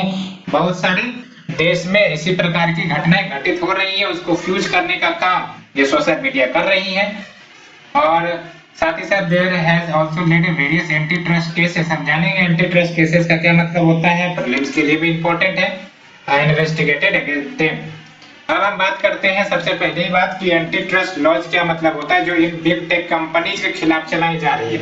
एंटी ट्रस्ट लॉज सिंपली कहें तो वो लॉज होंगे, वो कानून होंगे जो कंपनीज को प्रिवेंट करते हैं, यानी कि लेट्स से कि आप बहुत सारे बिग टेक कंपनीज है, let's say Facebook, Amazon, Google, ये सब बिग टेक कंपनीज है। अब ये सब क्या कर सकते हैं, कार्टेलाइजेशन कर सकते हैं। कार्टेलाइजेशन क्यों, मोनोपोली क्रिएट करने के लिए। फॉर एग्जांपल ये जो व्हाट्सएप था या फिर ये जो इंस्टाग्राम था जो इंडिपेंडेंटली राइज किया था, वो फेसबुक को डर लगने लगा कि कहीं ना कहीं ये मेरे ही बेल्टी ना, ये मेरा ही सफाया ना कर दे, इसलिए फेसबुक ने पैसे का लालच इतना दिया कि इसको खरीद लिया गया। उसी प्रकार से गूगल भी करता है और अमेजन भी करता है। और जब इस प्रकार की गतिविधियां कंपनियां करने लगती है तो फिर उनके खिलाफ मोनोपोली इस्टेब्लिश करने का आरोप लगता है और एंटी ट्रस्ट लॉज लाए जाते हैं इनके खिलाफ। तो भारत में जो anti trust laws and regulation वो बेसिकली कंपटीशन एक्ट 2002 के तहत रेगुलेट होता है और fully constituted in 2009, replacing the monopolistic and restrictive trade practices act of 1969। और जब हम कंपटीशन एक्ट की बात करते हैं, डेफिनेटली इट विल इंश्योर कि मोनोपोली या कार्टेलाइजेशन जैसी घटना ना हो, and it monitors any economic activity that monopolizes competition within the market. And competition Commission of India याद रखना है आपको, ये स्टैट्यूटरी बॉडी है और ये सेटअप किया गया कंपटीशन कमीशन एक्ट 2002 के तहत and to regulate anti competitive activity in the country. जैसे फॉर एग्जांपल ट्राई के बारे में आपने सुना ही होगा, ये भी टेलीकॉम सेक्टर के मोनोपोली को एस्टैब्लिश करने में या फिर एंटी कॉम्पिटिटिव जो पॉलिसीज ये जो टेलीकॉम कंपनीज ला रही थी उनको खत्म करने के लिए ट्राई ने काफी अच्छा कंट्रीब्यूशन किया है। अब बात करते हैं role played by the big tech companies in society. बहुत सारे रोल प्ले कर सकते हैं, इसको आप दो भाग में बांट सकते हो, positive role, negative role. Positive role ये आपको प्लेटफॉर्म देता है जहां पर अपने दिल की बात, जबान की बात, मुंह की बात एक्सप्रेस कर सकते हो प्लेटफॉर्म पर, है ना। तो social media company like Facebook, WhatsApp has democratised communication, weakening the power of traditional media to influence the public opinion। ये सब बेसिक, ये तो आपको भी याद हो जाएंगे, कोई बड़ी बात थोड़ी ना है ये। along with door step services यानी कि ये देख सकते हो आपके जो घर पर ही प्रोडक्ट डिलीवर हो जाते हैं। इंटरटेनमेंट आपके मोबाइल फोन में आ जाते हैं, आपको खेलने कूदने की जरूरत नहीं होती। कभी कभी हमें डाउट लगता है कि ये हमारे लिए पॉजिटिव रोल निभा रहे हैं या फिर निगेटिव रोल, क्योंकि निगेटिव रोल इस सेंस में कि ये जो आपके इंटरटेनमेंट सर्विसेज घर पर ला रहे हैं, ये ला रहे हैं तो कहीं ना कहीं आपको बीमारी भी साथ लेकर आ रहे हैं। आप बाहर में प्लेग्राउंड में खेल लेते थे तो कहीं ना कहीं आपके शरीर तंदुरुस्त हो जाते थे और आपको जो हेल्थ क्राइसिस नहीं देखनी पड़ती थी। लेकिन आज देख लो उल्टा हो रहा है, बच्चे सब इतने ज्यादा प्रभावित हो रहे हैं कि समझ में नहीं आता कि इनको कैसे मोबाइल से या सोशल मीडिया से दूर किया जाए और कैसे इनको फिजिकल वर्कआउट या फिर फिजिकल गेमिंग की तरफ आकर्षित किया जाए। तो यही निगेटिव रोल्स आप लिख सकते हो। Along with technology and innovation तो है ही है, the superior use of technology by the big tech companies and innovations according to the need provide diversification and efficiency to the consumer. और जो निगेटिव रोल की बात करें तो आप देख सकते हो इनको पावर है लेकिन विदाउट अकाउंटेबिलिटी, क्योंकि बिग टेक कंपनी क्या है, ये मल्टीनेशनल कंपनी है, बड़ी कंपनी है, काफी ज्यादा पैसा है, काफी ज्यादा इन्फ्लुएंस है इनका, और कोई प्रॉपर लॉज भी नहीं है इनको रेगुलेट किया जा सकता है, क्योंकि दीज आर आउटसाइडर और आउटसाइडर्स को रेगुलेट करना उतना आसान नहीं होता। आप देख रहे हो ऑस्ट्रेलिया में जो हाल चल रही है, म्यांमार में जो हाल चल रही है, ये सब एग्जांपल है कि इनके पास काफी शक्तियां आ गई हैं और लेकिन अकाउंटेबिलिटी कुछ भी नहीं। Along with anti competitive behaviour, बिल्कुल सही। ये जो ई कॉमर्स बिग जेंट्स है ये क्या करते हैं, प्राइसिंग डाउन कर देंगे अपने प्रोडक्ट्स का, खूब ज्यादा डिस्काउंट देते हैं। कहीं ना कहीं जो आपके बिजनेसेस है जो डोमेस्टिक है या फिर जो उतने ज्यादा पैसे वाले नहीं है उन सबको ग्राउंड से बाहर ढकेल दिया जाता है। ये तो उसी प्रकार से आप कह सकते हो कि जैसे ईस्ट इंडिया कंपनी ने किया था, उसी प्रकार से ये सब कंपनी कहीं ना कहीं हमें डिजिटल कॉलोनी बनाने के फिराक में तो नहीं है। ये सब भी आप ध्यान में रखो, ये सब टर्म आप यूज कर सकते हो। डिजिटल कॉलोनी, पहले तो ईस्ट इंडिया कॉलोनी थी, अब तो डिजिटल कॉलोनी भी हो सकती है। Along with insight public behaviour, ये जो आपका फेसबुक है, ट्विटर है, ये जो है अब इन्हीं के हाथ में तो है कि क्या ये शोकेज करना चाहती है, क्या ये नहीं शोकेज करना चाहती। फॉर एग्जांपल कैम्ब्रिज एनालिटिका वाली जो डाटा रिलीज हुई जिसमें ये पता चला कि फेसबुक ने इलेक्शंस इन्फ्लुएंस करने का प्रयास किया है ना, तो इस प्रकार से ये पब्लिक बिहेवियर को प्रभावित कर सकती है। हेट स्पीच, डिसइंफॉर्मेशन, जिसके कारण बहुत सारे वायलेंस एक्टिविटीज हो सकते हैं, तो बिल्कुल सही। एग्जांपल के तौर पर आप देख सकते हो सेंटर ने recently issue a notice to the Twitter for tweets with farmer genocide hashtag, है कि नहीं, तो ये सब बातें हैं, तो ये सब रियलिटी है। अलोंग विद साइबर क्राइम्स देख सकते हो potential of internet in offshoots as in big tech to disseminate potentially harmful content and cyber crimes such as rumors, inflammatory, provocative messages and child pornography। ये सब concerns को कहाँ ये raise कर, Facebook पर आपको बहुत सारे पेजेस मिल जाएंगे जो कहीं ना कहीं हमारे सोसाइटी के अकॉर्डिंग नहीं होते, फिर भी वो एग्जिस्ट करते हैं, फिर भी कहीं ना कहीं ये फेसबुक पेजेस लोगों को आकर्षित करने का प्रयास करते हैं। तो कहाँ फेसबुक, ट्विटर इन सब पर एक्शन लेता। वायलेशन ऑफ प्राइवेसी, बिल्कुल सही, सबसे बड़ा इश्यू तो यही है, वायलेशन ऑफ प्राइवेसी। हम इतने डाटा यूज करते हैं, डाटा जनरेट करते हैं फेसबुक पर। ये जो आपका व्हाट्सएप वाला प्राइवेसी इश्यू आया, क्यों आया, इट इज ऑल बिकॉज कि वो डाटा शेयर कर देते फेसबुक के साथ, और फेसबुक जो है आराम से वो अपने एडवर्टाइजमेंट को बढ़ा सकता था, किसी थर्ड पार्टी को डाटा बेच सकता था। तो कहीं ना कहीं प्राइवेसी का वायलेशन तो है, और प्राइवेसी का वायलेशन मतलब समझ रहे कितनी बड़ी चीज है। आपके एक एक इंटरेस्ट को वो समझ जाएगा कि आप चाहते क्या हो, किस दिशा में जाना चाहते हो, उस प्रकार से आपको इन्फ्लुएंस करने का प्रयास किया जाएगा, और आपको पता भी नहीं चल पाएगा कि कैसे इन्फ्लुएंस किए जा रहे हैं हम। सो इसलिए बोला जाता है कि थोड़ा सा हमें दूरी बनाने की जरूरत है सोशल मीडिया प्लेटफॉर्म से, जरूरी है इनको इनकी औकात दिखाना। Along with issues in regulating big tech company, तो क्या क्या चैलेंजेस हैं आप देख सकते हो। अनकोऑर्डिनेटेड रेगुलेशन ग्लोबली, है ना, अमेरिका के पास अपना लॉ है इनके रेगुलेशन करने के लिए, ऑस्ट्रेलिया के पास अपना है, इंडिया के पास अपना है, लेकिन ग्लोबली कोई एक यूनाइटेड रेगुलेशन नहीं है। लेकिन ये कंपनी, आपको पता है इसका तो अनलिमिटेड ज्योग्राफिकल रीच है, कहीं भी मुंह उठा के पहुंच जा रहे हैं आजकल। हाँ, चाइना को मानना पड़ेगा क्योंकि चाइना में ये सारी सर्विसेज बंद है, उसकी अपनी सर्विसेज है जो वहां चलती है। And there is no global monitoring and regulatory framework that accommodate the different priorities of the country, और as well as tax avoidance की भी समस्या आती है। ये तो आपको पता है कि ये जो बिग टेक कंपनी क्या बोलते हैं कि भाई साहब हम तो आपके देश में रजिस्टर्ड कंपनी है ही नहीं, और चूंकि रजिस्टर्ड कंपनी नहीं है तो हमें टैक्स देने की जरूरत ही नहीं है आपको। हम तो भाई साहब वहां टैक्स देंगे जहां हम रजिस्टर्ड है। फॉर एग्जाम्पल अगर यूएस की कंपनी है फेसबुक, तो यूएस में रजिस्टर्ड है, तो वहां टैक्स देंगे, उनको टैक्स देंगे। हम डबल टैक्सेशन क्यों दें? इसीलिए टैक्स अवॉइडेंस हो जाता है। और ये सब प्रॉफिट कमाने की बात आती है तो लूट लूट कर प्रॉफिट कमाते हैं ये लोग, under the base erosion and profit system. तो वही बात है। और आपको भी पता है भारत सरकार या फिर फ्रांस हो या फिर ये स्पेन हो, इन सब ने भी इनके तकियानुसी विचारधारा को खत्म करने का प्रयास किया। इक्वलाइजेशन लेवी लगाए गए भारत सरकार के द्वारा to tax digital transaction and online advertisement by the non resident company, जैसे फेसबुक हो गए, ट्विटर हो गए, ये सब हो गए। और आपको ही पता है स्पेन का गूगल टैक्स है जो गूगल के ऊपर टैक्स लगाता है। और फिर गफा टैक्स का भी नाम सुना होगा आपने। आप हमें बताइए गफा टैक्स कौन से देश ने लगाया था? Along with absence of data privacy law, पता नहीं 2 साल 3 साल हो रहे हैं और डाटा प्राइवेसी लॉ अभी तक आ ही नहीं रहा।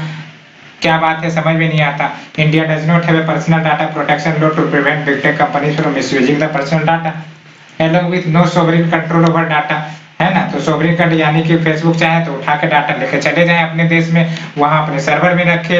यहाँ पर कोई कंपलसरी नहीं है कि उस सर्वर में या भारत के सर्वर में डाटा रखे, इसीलिए सोवरिन कंट्रोल तो नजर नहीं आ रही। और इसका डाटा का इस्तेमाल ना जाने वो किस किस पर्पज के लिए कर सकती है।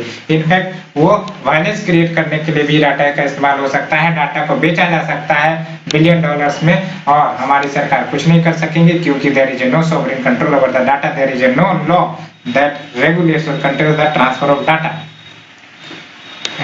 ये हो गए। उसके बाद आप देख सकते हो even RBI has also issued directions to digital payment system provider to ensure that the entire data which is related to, याद रखना, which is related to payment system operated by them is stored in a system only in India within a period of 6 months। But कुछ legal challenges है। Legal challenges क्या है? तो India current regulatory framework वो offline understanding पर आधारित है। Market share which limits the regulation of digital businesses model by the big tech company. तो ये जो आपका ऑफलाइन बिजनेसेस है उनको तो रेगुलेट करने के लिए बहुत अच्छे अच्छे कानून है, लेकिन बिग टेक कंपनीज चूंकि ऑनलाइन मोड में ऑपरेट करते हैं, डिजिटल मोड में ऑपरेट करते हैं, लेकिन पैसे भी ज्यादा कमाते हैं और रेगुलेशन भी नहीं है और टैक्स भी कम देते हैं। टैक्स को लेकर भागते हैं बिकॉज प्रॉपर रेगुलेशन और टैक्सेशन रूल्स नहीं है यहाँ पर। Section 79(2) of the Information Technology Act 2000 currently exempts online intermediaries from liability for a third party content shared on the platform। इसका सीधा सीधी मतलब है कि फेसबुक है तो फेसबुक पर हम अगर कोई पोस्ट शेयर किए और ये पोस्ट कहीं ना कहीं उचित नहीं है, गवर्नमेंट या फिर हमारे लॉज के खिलाफ वायलेटेड है, तो फेसबुक को पनिशमेंट नहीं मिलेगा, पनिशमेंट हमें मिलेगा। यानी कि जो हमने कंटेंट शेयर किया है, फेसबुक तो बोलेगा भाई साहब तो मैंने तो एक प्लेटफॉर्म दिया है इनको आजादी से अपनी बात रखने की, तो हमको तो दोष मत दीजिए। तो यही होता है section 79(2) of the information technology act 2000। अब बात करते हैं क्या समाधान है, वेज अहेड। तो भाई साहब एग्जैक्ट रेगुलेशन, एक अच्छे खासे रेगुलेशन की जरूरत है, यही बात है ना। Regulator like Competition Commission of India, उन सबको एक्टिवली होने की जरूरत है to protect consumer interest and maintain competition. ये सब आप अपने अपने तरीके से भाषण लिख सकते हो, कोई बड़ी बात नहीं है। टैक्सेशन, टैक्स, ये सब आप देख सकते हो। क्या क्या टॉपिक, वेज अहेड क्या जो समस्या है उसी का सॉल्यूशन मैंने निकाल दिया। टैक्सेशन, क्योंकि बहुत बड़े बड़े पैसे कमाते हैं ये, और इतने ज्यादा पैसे कमाते हैं, पैसे देने की नाम नहीं लेते, कंजूसी करते हैं।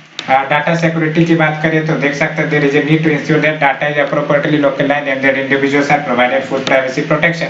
और भारत में joint parliamentary committee working on data protection bill for resolving all the issue, but इसको आने में पता नहीं है 4 साल तो ना लग जाए, क्योंकि अभी तक तो ये डिस्कशन ही हो रहा है। Dynamic and adaptable regulatory framework. Regulatory framework must be integrated, flexible, dynamic, capable of adapting to technological and social change to stay ahead of fast evolving technology and competitive conduct. अब बात करते हैं prelims 2021 के लिए क्या याद रखना है, क्योंकि मैंने आपको बताया सारे डाटा आपको याद रखने की जरूरत नहीं है। तो कौन से डाटा आपको याद रखने की जरूरत है मैं आपको बता रहा हूँ। It is such a simple thing कि आपको आसानी से याद रहेंगे।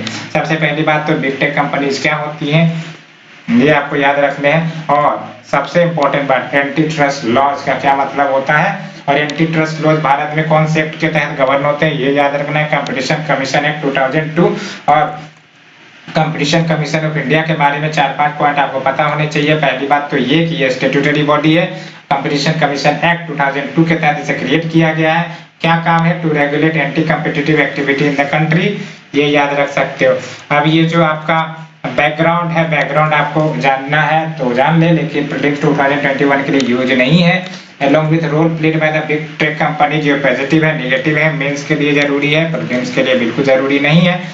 along with ये जो आपका इश्यूज है, इश्यूज भी मेंस के लिए जरूरी है, प्रीलिम्स के लिए जरूरी नहीं है। हाँ, ये याद रख सकते हो इक्वलाइजेशन लेवी, ये क्या है? ये टैक्स है जो डिजिटल कंपनियों के ऊपर लगाए जाते हैं।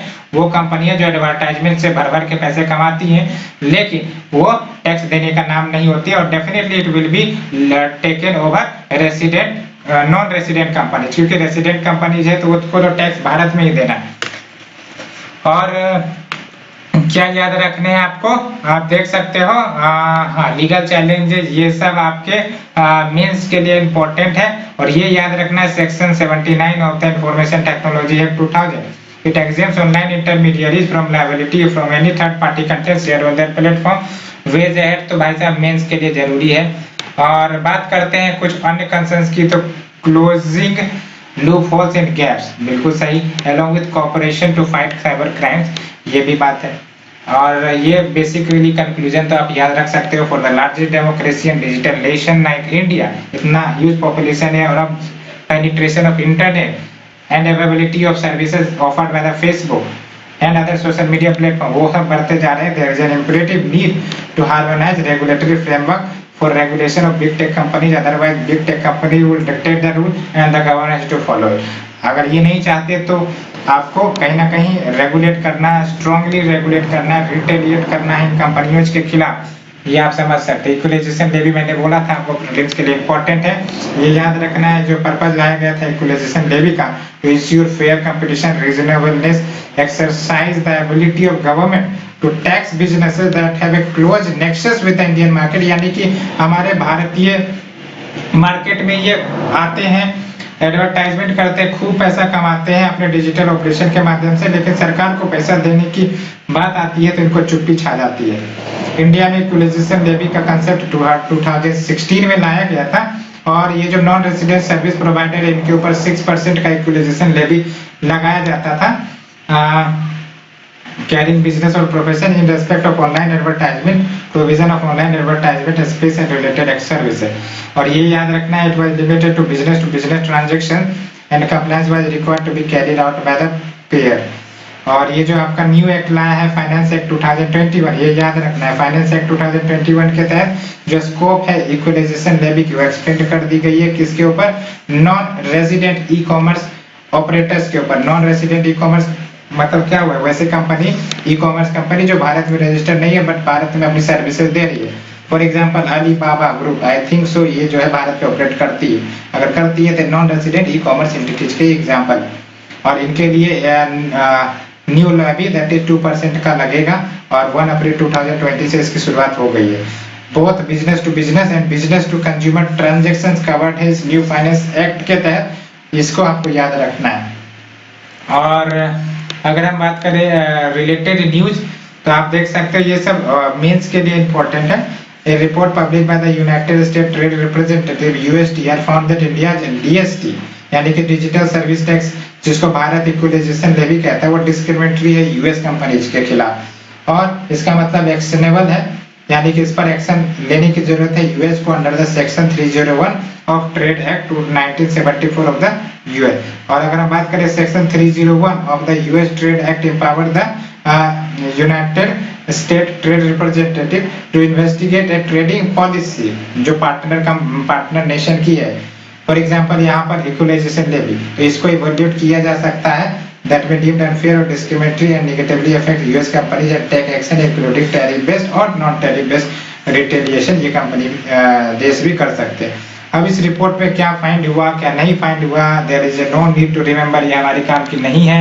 और इंडिया का रिस्पॉन्स क्या रहा है इस स्टेटमेंट के बाद? तो भारत ने कहा कि भाई साहब इंडियन इक्वलाइजेशन लेवी जो हम लगाते हैं वो कोई डिस्क्रिमिनेटरी नहीं है। डिस्क्रिमिनेटरी इसलिए नहीं है क्योंकि ये हम लगाए इसीलिए कि हम लेवल प्लेइंग फील्ड इंश्योर कर सके with respect to e-commerce activities undertaken by entities residents in India and those that are not resident in India or do not have a permanent establishment in India. Or levy does not discriminate against any US company as it applies equally to all non-resident e-commerce operators irrespective of the country of residence, and it does not have any extraterritorial application. It applies only to the revenue generated from India. तो ये सब कुछ भारत ने अपना response दिया है against the US response, जिन्होंने कहा था कि भाई साहब इक्वलाइजेशन लेवी जो है वो डिस्क्रिमिनेटरी है।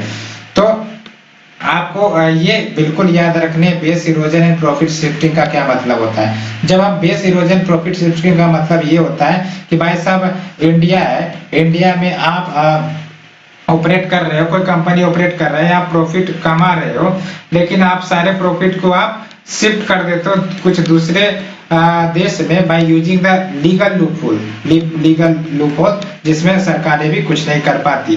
तो जब इस प्रकार की घटनाएं होती है तो कहीं ना कहीं बेस इरोजन, प्रॉफिट शिफ्टिंग, और इससे क्या परेशानियां आती हैं, तो सरकार की जो रेवेन्यू जो मिलनी चाहिए टैक्सेशन के माध्यम से वो नहीं मिल पाती।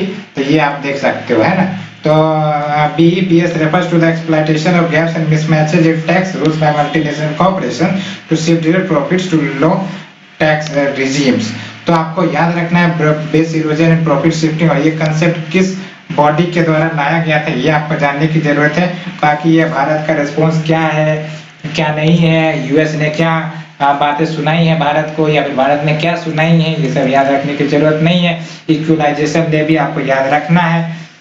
तो ये सब कुछ बातें हैं, इसलिए मैंने बोल रहा था आपको ये सारे डाटा फैक्ट्स याद रखने की जरूरत नहीं है। जो मैं बता रहा हूँ उतना इनफ होगा इस मैगजीन से एक्सट्रैक्ट आउट करने के लिए for the prelim 2021। So let's move to the next article. It is now internet shutdown.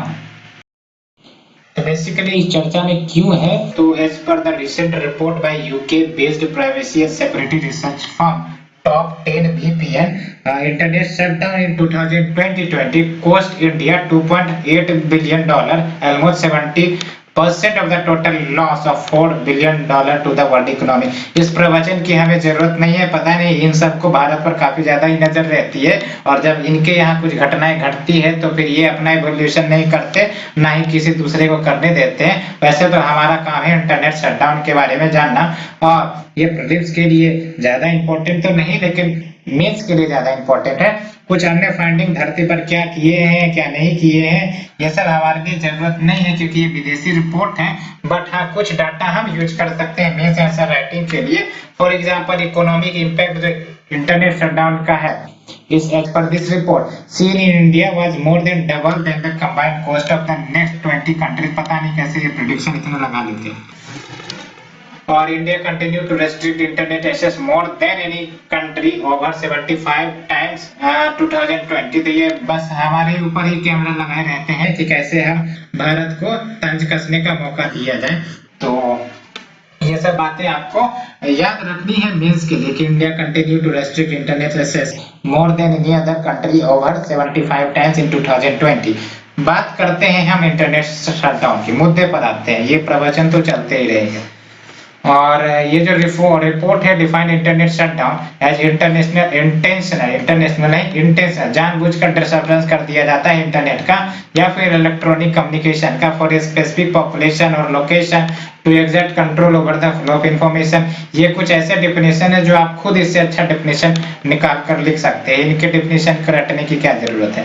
It can be caused by internet blackout यानी कि where access to the internet is completely cut off, और social media shutdown यानी कि जो access to popular social media platform like Facebook, WhatsApp ये सब block हो जाती है। एलोंग विद थ्रॉटलिंग, ये टर्म याद रखना है। Throttling sometimes seen in news was related to क्या है, तो थ्रॉटलिंग का मतलब क्या हुआ, access to internet is reduce to 2G का स्पीड, और 2G का स्पीड यानी कि धरती पर स्वर्ग प्राप्त हो जाए आपको, इतना स्पीड इसका रहता है 2G स्पीड का।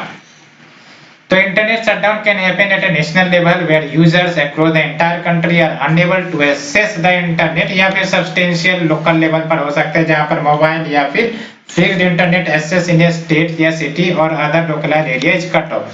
तो बात प्रीलिम्स के लिए क्या याद रखना है, हाँ ये याद रखने कि इंटरनेट शटडाउन किए तो जाते हैं गवर्नमेंट के द्वारा, लेकिन वो कौन से लीगल प्रोविजन है जिसके तहत शटडाउन किया जाता है।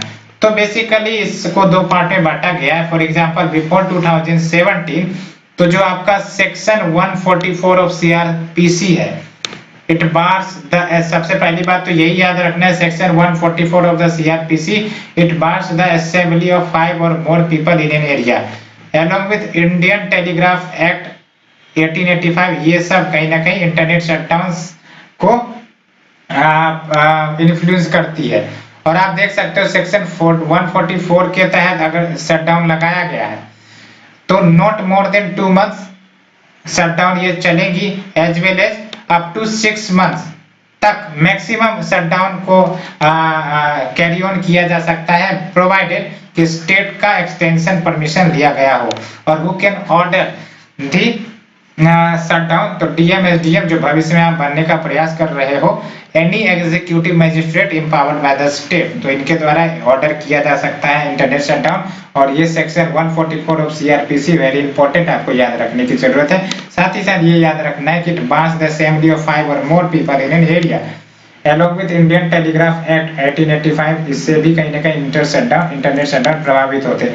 बट आफ्टर 2017 क्या बदलाव हुए, तो basically there was a rule which has been publish, that is temporary suspension of telecom services public emergency and public safety rule 2017, new rules by amending section 7। तो ये जो आपके न्यू रूल्स लाए गए हैं, इसमें section 7 of the Indian telegraph act, जिसकी बात मैंने ऊपर की है, इसमें कुछ चेंजेस किए गए हैं। और डिस्पाइट द 2017 रूल्स, ये जो लाया गया गवर्नमेंट ने कहीं ना कहीं सेक्शन 144 जो काफी ज्यादा पावरफुल एक प्रकार से प्रोविजन है, इसका इस्तेमाल कंटिन्यू किया है। और who can order the shutdown, तो आप देख सकते हो यहाँ पर only the home secretary of the union और state can pass an order. और ये जो ऑर्डर इन्होंने इंटरनेट शटडाउन के पास करे होंगे उसको रिव्यू किया जाएगा by committee within the 5 days. तो कहीं ना कहीं चलो मोर ट्रांसपेरेंसी और अकाउंटेबिलिटी जो इंटरनेट शटडाउन वाले गवर्नमेंट ऑफिशियल उनकी बढ़ेगी। और देख सकते हो इन अनअवॉइडेबल सर्कमस्टेंसेस, यानी कि वैसी स्थिति आ गई जहां पर इंटरनेट शटडाउन करने ही है और करना ही पड़ेगा, तो order can be issued by an officer of the rank of joint secretary और above but authorised by the centre और द स्टेट होम सेक्रेटरी। तो ये आपका अनअवॉइडेबल सर्कमस्टेंसेस है, लेकिन वैसे सर्कमस्टेंसेस नॉर्मल सर्कमस्टेंसेस में home secretary of the union और state can pass an order. और बेसिकली क्या ड्यूरेशन है शटडाउन का इस रूल के तहत, तो under the temporary suspension of telecom service amendment rule 2020 ordering suspending telecom या इंटरनेट सर्विसेज, आप देख सकते हैं ये काफी इंपॉर्टेंट है, shall not be in operation for more than 15 days. तो आप समझ सकते हो ये कहीं ना कहीं अगर हम सेक्शन 144 ऑफ सीआरपीसी और इसकी कंपैरिजन करें तो कहीं ना कहीं ये वीक है as compare to 144 section of CrPC, क्योंकि आप देख सकते हैं ओनली 15 डेज तक इंटरनेट शटडाउन या सर्विसेज को बंद किए जा सकते हैं। इसीलिए कहीं ना कहीं आप देख सकते हो कि government section 144 of the CrPC को ज्यादा यूज करती है, डिस्पाइट ये न्यू रूल्स 2017 वाले नोटिफाई किए गए थे। तो होप आपको ये क्लियर हुई होगी। अब आप देख सकते हो other provisions for internet shutdown, अब इतना आपको रिसर्च डिपार्टमेंट करने की जरूरत नहीं है, क्योंकि आप इतना रिमेम्बर नहीं कर सकते, और कहीं ना कहीं इतना सेक्शन वाला जो आपका सीआरपीसी वाला प्रोविजन है वो हार्डली यूपीएससी पूछती है, फिर भी आपको कुछ याद होने चाहिए। अब आप देख सकते हो ये जो रिव्यू कमिटी है, there will be a central level review committee, there will be a state level review committee, और सेंट्रल लेवल पर जो रिव्यू कमिटी होगी इसमें सेंट्रल कैबिनेट सेक्रेटरी होंगे and secretary of the departments of legal affairs and telecommunication, और state level पर comprises of chief secretary law और legal remembrance in charge legal affairs and secretary to the state government other then the home secretary. बिल्कुल याद रखने की जरूरत नहीं है आपको इतना इंटरनल न्यूज। अब बात करते हैं कि argument in favour of internet shutdown क्यों, तो जाहिर सी बात है ये सब कॉमन पॉइंट, आप देख सकते हो कितना कॉमन पॉइंट, आप भी इस पॉइंट को जनरेट कर सकते हो। Prevent hate speech fake news, क्यों भाई, ये तो जरूर होंगे, prevent hate speech fake news.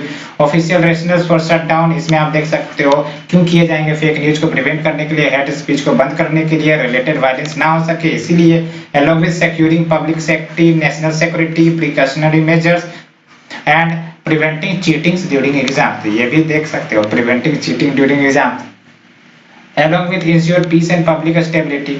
बिल्कुल सही। इंटरनेट शटडाउन एक प्रकार से प्रिवेंटिव मेजर्स की तरह एक्ट करता है, used by the law and order administration so that mass protest को एड्रेस कर सके।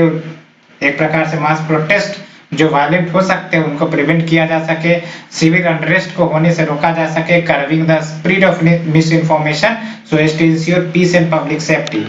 और government are faced with sometimes challenging situation, they may threaten public order and national security. इस प्रकार से हमें इंटरनेट शटडाउन वाले स्टेप्स लेने पड़ते हैं। और आर्गुमेंट अगेंस्ट इंटरनेट शटडाउन, तो आप देख सकते हो इट वायलेट्स ह्यूमन राइट। तो ये सब आप देख रहे हो कॉमन पॉइंट्स, इसको तो आप आराम से लिख सकते हो, याद भी रहेगा, कोई बड़ी बात नहीं है। तो internet shutdown attack on civil liabilities and the constitutional right, जो फंडामेंटल राइट्स के तहत आपको दिए गए हैं, they not only curb dissent यानी कि असहमति toward the government but give government excessive control over the dissemination of information and dominance over the narrative. बिल्कुल सही, क्योंकि ये कहीं ना कहीं एक्सेसिव पावर्स गवर्नमेंट को दे देती है और कहीं ना कहीं ह्यूमन राइट्स ही क्या फंडामेंटल राइट भी तो वायलेट होते हैं। और इकोनॉमिक कॉस्ट भी होता है, क्योंकि आप देख सकते हैं ये जो हमारे धरती पर महान रिसर्चर अभी जिसका रिपोर्ट आपने पढ़ा, उन्होंने एनालाइज किया है India lost over $1.3 billion in internet shutdown across the country, making it third most economically affected country after Iraq and Sudan। वाह वाह, इराक एंड सुदान के बाद हमारा ही नंबर है धरती पर। और fails to achieve the objective, और समझ रहे हो मतलब ऑब्जेक्टिव अचीव करने में समस्याएं आ रही है। There are no conclusive evidence showing that internet shutdown lead to maintenance और रिस्टोरेशन ऑफ पब्लिक ऑर्डर। अगर होता तो फिर वायलेंस कब के या फिर प्रोटेस्ट कब के शांत हो जाते। तो इसीलिए fails to achieve the objective. Along with social cost भी होता है, फंडामेंटल सर्विसेज जैसे शिक्षा हो गया, हेल्थ केयर हो गया। अब जब ये प्रोटेस्ट अगर हो जाते हैं, इंटरनेट शटडाउन हो जाते हैं, अब जैसे कोरोना काल में कहीं ना कहीं जो आपका एजुकेशन वो डिजिटल हो गया, हेल्थ सर्विसेज वो भी डिजिटल हो गए, है ना। तो अब डिजिटल सर्विसेज का लाभ उठाने के लिए इंटरनेट तो जरूरी होना चाहिए। तो अगर ये शटडाउन हो गए तो ये सर्विसेज कैसे लाभ उठा सकेंगे, तो सोशल कॉस्ट झेलने पड़ते हैं एंड इंटरनेट बैंकिंग ये सब प्रभावित होंगी, ट्रांजैक्शन करने में दिक्कत आएंगी। ये जो आपका डिजिटल पेमेंट की बात की जाती है वो इसका आधार ही है आपका इंटरनेट। एंड इमरजेंसी सर्विसेज में भी यूजेबल टू फंक्शन, ये सब प्रभावित हो जाती है। अब बात करते हैं समाधान क्या है। तो समाधान ये तो बेसिकली कॉपी पेस्ट करना पड़ता है, जो समस्या है और जो सॉल्यूशंस है उन दोनों को मिला दो तो आपका वे फॉरवर्ड हो जाता है। For example government should identify best practices, है ना, ये देख सकते हो, identify best practices in addressing issues at their source, prioritizing alternate measures to internet shutdown. Government needs to do cost benefit analysis. भाई साहब अगर बंद कर दिए तो फिर क्या कॉस्ट आएगा, अगर वो चालू रहा तो क्या कॉस्ट आएगा, डिपेंडिंग ऑन कि किसका पलड़ा भारी है, हम वो डिसीजन ले सकते हैं of the impact of cost of the internet shutdown before taking such action. Venture capitalist and investor वो भी प्रभावित हो जाते हैं। पता चला कि भाई साहब कोई डिजिटल कंपनी है, लेट्स से कि वो भारत में अपना बिजनेस करना चाहती है, पता चला कि 50 बार यहाँ इंटरनेट शटडाउन ही होता है, तो कहीं ना कहीं वो इन्वेस्ट करने से कतराएंगी, वो शेयर में पैसे लगाने से घबराएंगी। तो कहीं ना कहीं बिजनेस या ईज ऑफ डूइंग बिजनेस को भी प्रभावित करते हैं। Along with all governments should document the reasons, time, alternatives कि कब इंटरनेट शटडाउन लगाए जाएंगे, क्यों लगाए जाएंगे, so that transparency and accountability सरकार की बनी रहे। Decision making authority and the rules under the shutdown very imposed in the documents for the public security. अब बात करते हैं judgement related to internet shutdown जो सुप्रीम कोर्ट ने वेरियस जजमेंट में किए हैं। फॉर एग्जांपल जनवरी 2020 में Supreme Court while ruling on Jammu and Kashmir internet shutdown, क्योंकि आपको ही पता है पिछले एक साल से कहीं ना कहीं जम्मू एंड कश्मीर में इंटरनेट शटडाउन कर दी गई थी या फिर 2G सर्विसेज ही दी जा रही थी। तो सुप्रीम कोर्ट ने इस जजमेंट में कुछ ऑब्जर्वेशन किए थे। पहला observation, internet shutdown can be of temporary period, लेकिन इंडेफिनिट पीरियड के लिए नहीं किया जा सकता। Government to publish all orders imposing restrictions under section 144 so that more clarity रहे। Freedom of speech and expression through the medium of internet एक fundamental right है, रट लो इसे। Freedom of speech and expression through the medium of internet is a fundamental right under Article 1A of the Constitution. The court has also said any order with regard to internet shutdown will come under judicial scrutiny. Freedom of trade and commerce through internet is also a constitutionally protected right under 19(1)(g। ये दो statement याद रखना है। अब बात करते हैं कि प्रीलिम्स 2021 के लिए क्या याद रखना है, क्योंकि ये सारे डाटा आपको याद रखने की जरूरत नहीं है और ये इतना आपको याद रह भी नहीं सकेगा, बेकार टाइम वेस्ट भी होंगे। इसलिए जो जरूरी की चीजें हैं मैं आपको बताता हूँ क्या याद रखने हैं। ये रिपोर्ट याद रखने हैं क्या? बिल्कुल नहीं याद रखने हैं। एलोंग विथ और क्या याद रखने हैं? आप देख सकते हैं इंटरनेट शटडाउन का डेफिनेशन समझ सकते हो आप क्या होंगी आसानी से। आप अगर reasoning type question internet shutdown पर आता है तो आप इसका अच्छे से जवाब दे सकोगे। साथ ही साथ थ्रोटलिंग आपको याद रखना है कि थ्रोटलिंग टर्म का क्या मतलब होता है। When access to internet is reduce to 2G speed along with ये आपको याद रखना है। Provisions regarding internet shutdown section 144C of CRPC बिल्कुल याद रखने हैं। हु कैन ऑर्डर ये याद रखने हैं। ड्यूरेशन ऑफ शटडाउन ये याद रखने हैं। साथ ही साथ ये जो आपका 2017 रूल्स आया था इसके क्या प्रोविजंस है, ये बस इतना ही याद रखना है। इससे ज्यादा नहीं कि आप गूगल सर्च कर लो और जाके इंफॉर्मेशन एक्सट्रैक्ट करो, बिल्कुल जरूरत नहीं है। along with ये बिल्कुल जरूरत नहीं है आपको प्रीलिम्स के लिए। along with arguments in favor of internet shutdown ये आपके मेंस आंसर राइटिंग में काम आएंगे लेकिन प्रीलिम्स के लिए इंपॉर्टेंट नहीं है। और बेसिकली जजमेंट के बारे में ये याद रखना है कि ये जो मैंने आपको दो जजमेंट बताया, freedom of speech and expression through the medium of internet is a fundamental right under article 19(1)(a) of the constitution, और ये जो मैंने दूसरा बताया freedom of trade and commerce through internet is also a constitutionally protected right under article 19(1)(g) of the constitution. ये दोनों याद रखना है आपको प्रीलिम्स के लिए, बाकी आप सब कुछ रिजेक्ट कर दो। और economic cost, falls to achieve objective ये सब प्रीलिम्स के लिए नहीं है। वेज फॉरवर्ड में तो आप महान हो ही कंक्लूजन निकालने में, बस इधर का उधर करना है, आप कुछ नहीं करना। So let's move to the next article. It is whistle blowing. अगर सिंपल में आपको whistle blowing का मतलब समझना है तो इसका मतलब वैसे व्यक्ति जो सीटी बजाकर सबको उठा दे, whistle blowing। अब ये सीटी बजाकर उठाने का क्या मतलब हुआ? सिंपली कि अगर कोई कंपनी है या फिर गवर्नमेंट ऑफिसेस है जहां पर करप्शन, मिसमैनेजमेंट और violation of the laws and provision सब हो रहे हैं और कोई व्यक्ति है जो उसको इन सब चीजों के बारे में, घटनाओं के बारे में पता चल रहा है और वो चाहता है कि हम इस प्रकार की गतिविधियों को सामने रखें किसी अथॉरिटी के पास, सो दैट इस प्रकार के करप्शन का भंडाफोड़ हो और इसमें अच्छे गवर्नेंस कंपनी में या ऑफिसेस में आए। तो ऐसे व्यक्ति को जो इस प्रकार की गतिविधियों में शामिल होती हैं, जो एक प्रकार से गवर्नेंस सिस्टम को स्ट्रेंथन करती है, करप्शन, मिसमैनेजमेंट से बचाने का प्रयास करती है, सिंपल भाषा में कहें तो वही होंगे विस्टल ब्लोअर्स, है ना। तो अब जब विस्टल ब्लोअर है तो सबसे बड़ी समस्या इनकी क्या होगी? सबसे बड़ी समस्या यही होगी कि इनको प्रोटेक्शन चाहिए। भाई साहब जब ये दूसरे को एक्सपोज करेंगे, लेट्स से कोई कंपनी है, कोई कंपनी में कोई सीईओ है, वो बेईमानी कर रहा है, करप्शन कर रहा है, खूब भर भर के पैसे जो है ऐंठ रहा है इनडायरेक्टली, और एक व्यक्ति है जो इसको पता चल गया कि भाई साहब वो बेईमानखोर नंबर 1 है और इससे हमको सबक सिखाना है क्योंकि इस प्रकार से नुकसान हो रहे हैं कंपनी के। तो अब लेट्स से कि अगर एक्सपोज कर भी दिया इन्होंने, जो आपका विसल ब्लोअर है, किसी को बता भी दिया, अपर अथॉरिटी को जाके कंप्लेन कर दिया कि भाई साहब देखिए ये आपके कंपनी में इस प्रकार की समस्याएं चल रही है। अब अगर उस सीईओ को पता चल जाए कि ये सारे व्यक्ति जिम्मेदार है, ये व्यक्ति जिम्मेदार है हमारे इस इवेंट को एक्सपोज करने में, तो हो सकता है कि उसको धरती से ही गायब कर दिया जाए, क्योंकि यही होता है। क्योंकि जब पाप किसी पाप से अगर मुक्ति चाहिए व्यक्ति को, तो आपको भी पता है कि वो साम दम दंड भेद सबका इस्तेमाल कर सकता है। तो हो सकता है उसे कंपनी से निकाल दे, हो सकता है उसको धरती से ही निकाल दे। तो इस प्रकार की गतिविधियां जरूर कर सकता है, इसलिए वी नीड प्रोटेक्शन।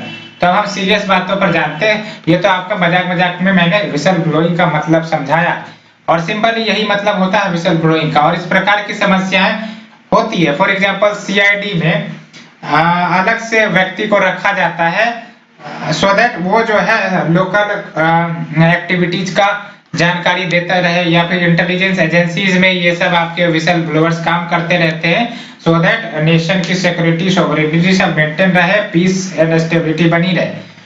तो अब बात करते हैं विसल ब्लोइंग का। मैंने सिंपल शब्द में बता दिया है, वही है whistle blowing is the act of drawing attention to an authority और figure to perceived wrongdoing, है ना। तो जो रॉन्ग डूइंग चल रहे हैं, मिसकंडक्ट चल रहे हैं, corruption, fraud, unethical activity with in public, private और थर्ड सेक्टर ऑर्गेनाइजेशन, इन सबको एक्सपोज करने का काम वो आपका विसल ब्लोअर करता है और इस प्रक्रिया को विसल ब्लोइंग कहते हैं।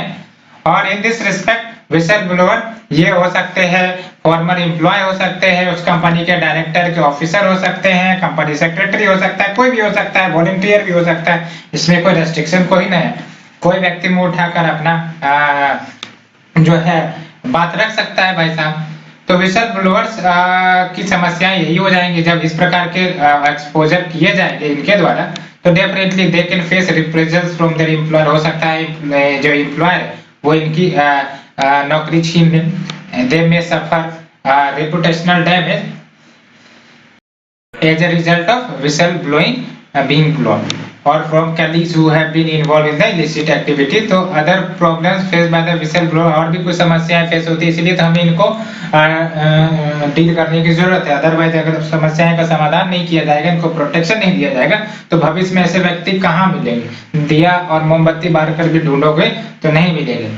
अनविलिंगनेस ड्यू टू एलिनेशन, है ना। तो आप देख सकते हो विसल ब्लोअर में फेस एलिनेशन, पता चल गया कि भाई साहब ये जो है क्या कहते हैं उसको कि धरती का नायक बना बैठा है, तो जो अन्य व्यक्ति होंगे वो इनसे एलिनेट कर जाएंगे, वो हो सकता है वो इनसे बातचीत ना करे, हो सकता है पार्टिसिपेशन इनका ना इंश्योर हो सके, रिसेंटमेंट हो सकता है, हरासमेंट किया जा सकता है, isolation at work from the peers and superiors face किए जा सकते हैं, बिकॉज सब तो बेईमानखोर ही बैठे होंगे तभी तो ये घटनाएं घटित हो रही।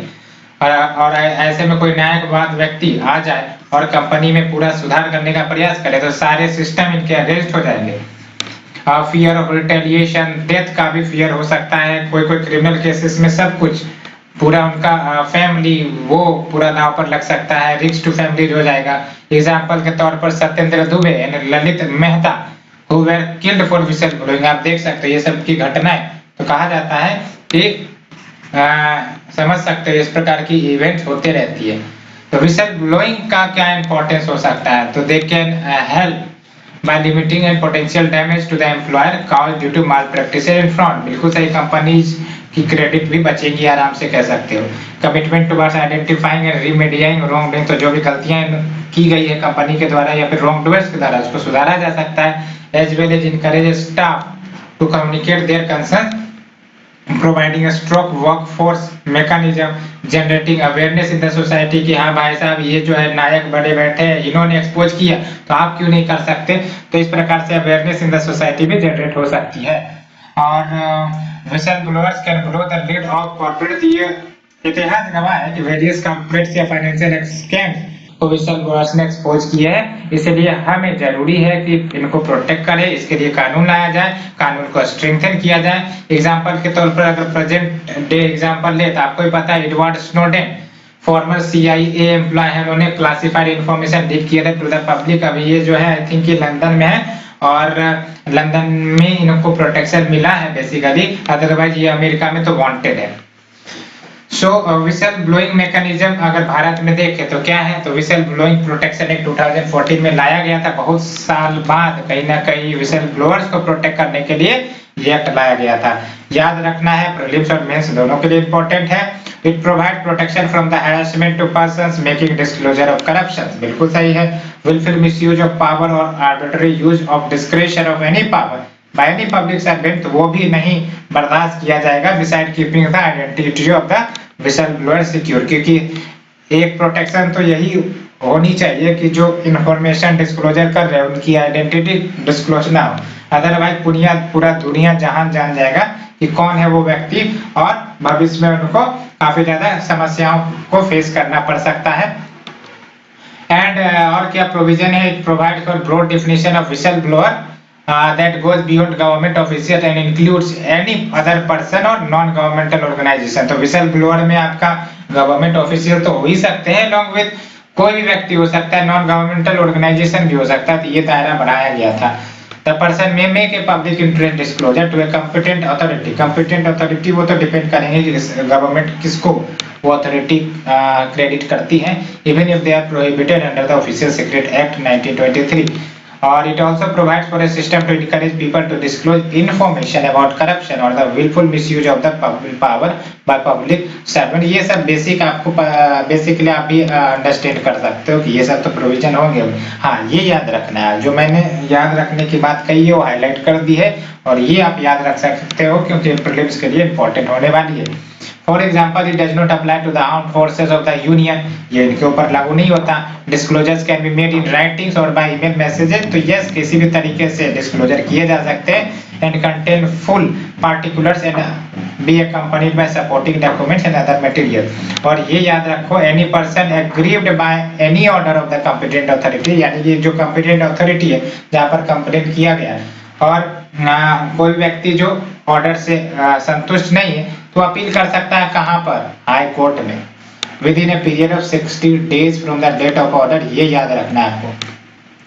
साथ ही साथ सेंट्रल गवर्नमेंट शैल इंश्योर कि नो पर्सन और public servant who has made a disclosure under this act is victimise, इनको परेशान ना किया जाए, साथ ही साथ इनको विक्टिमाइज नहीं किया जाए। विक्टिमाइज यानी कि मैंने भाई साहब भलाई के लिए कर्म किए हैं और पता चला कि मैं ही जो है परेशानी में फंस गया हूँ गवर्नमेंट ऑफिशियल्स के द्वारा, तरह तरह के प्रोसीडिंग, तरह तरह के जजमेंट पास ऑन किए जा रहे हैं, तो यही इंश्योर करता है कि विक्टिमाइजेशन ना हो जाए उस व्यक्ति का जो डिस्क्लोज किया इंफॉर्मेशन को by initiating of any proceeding.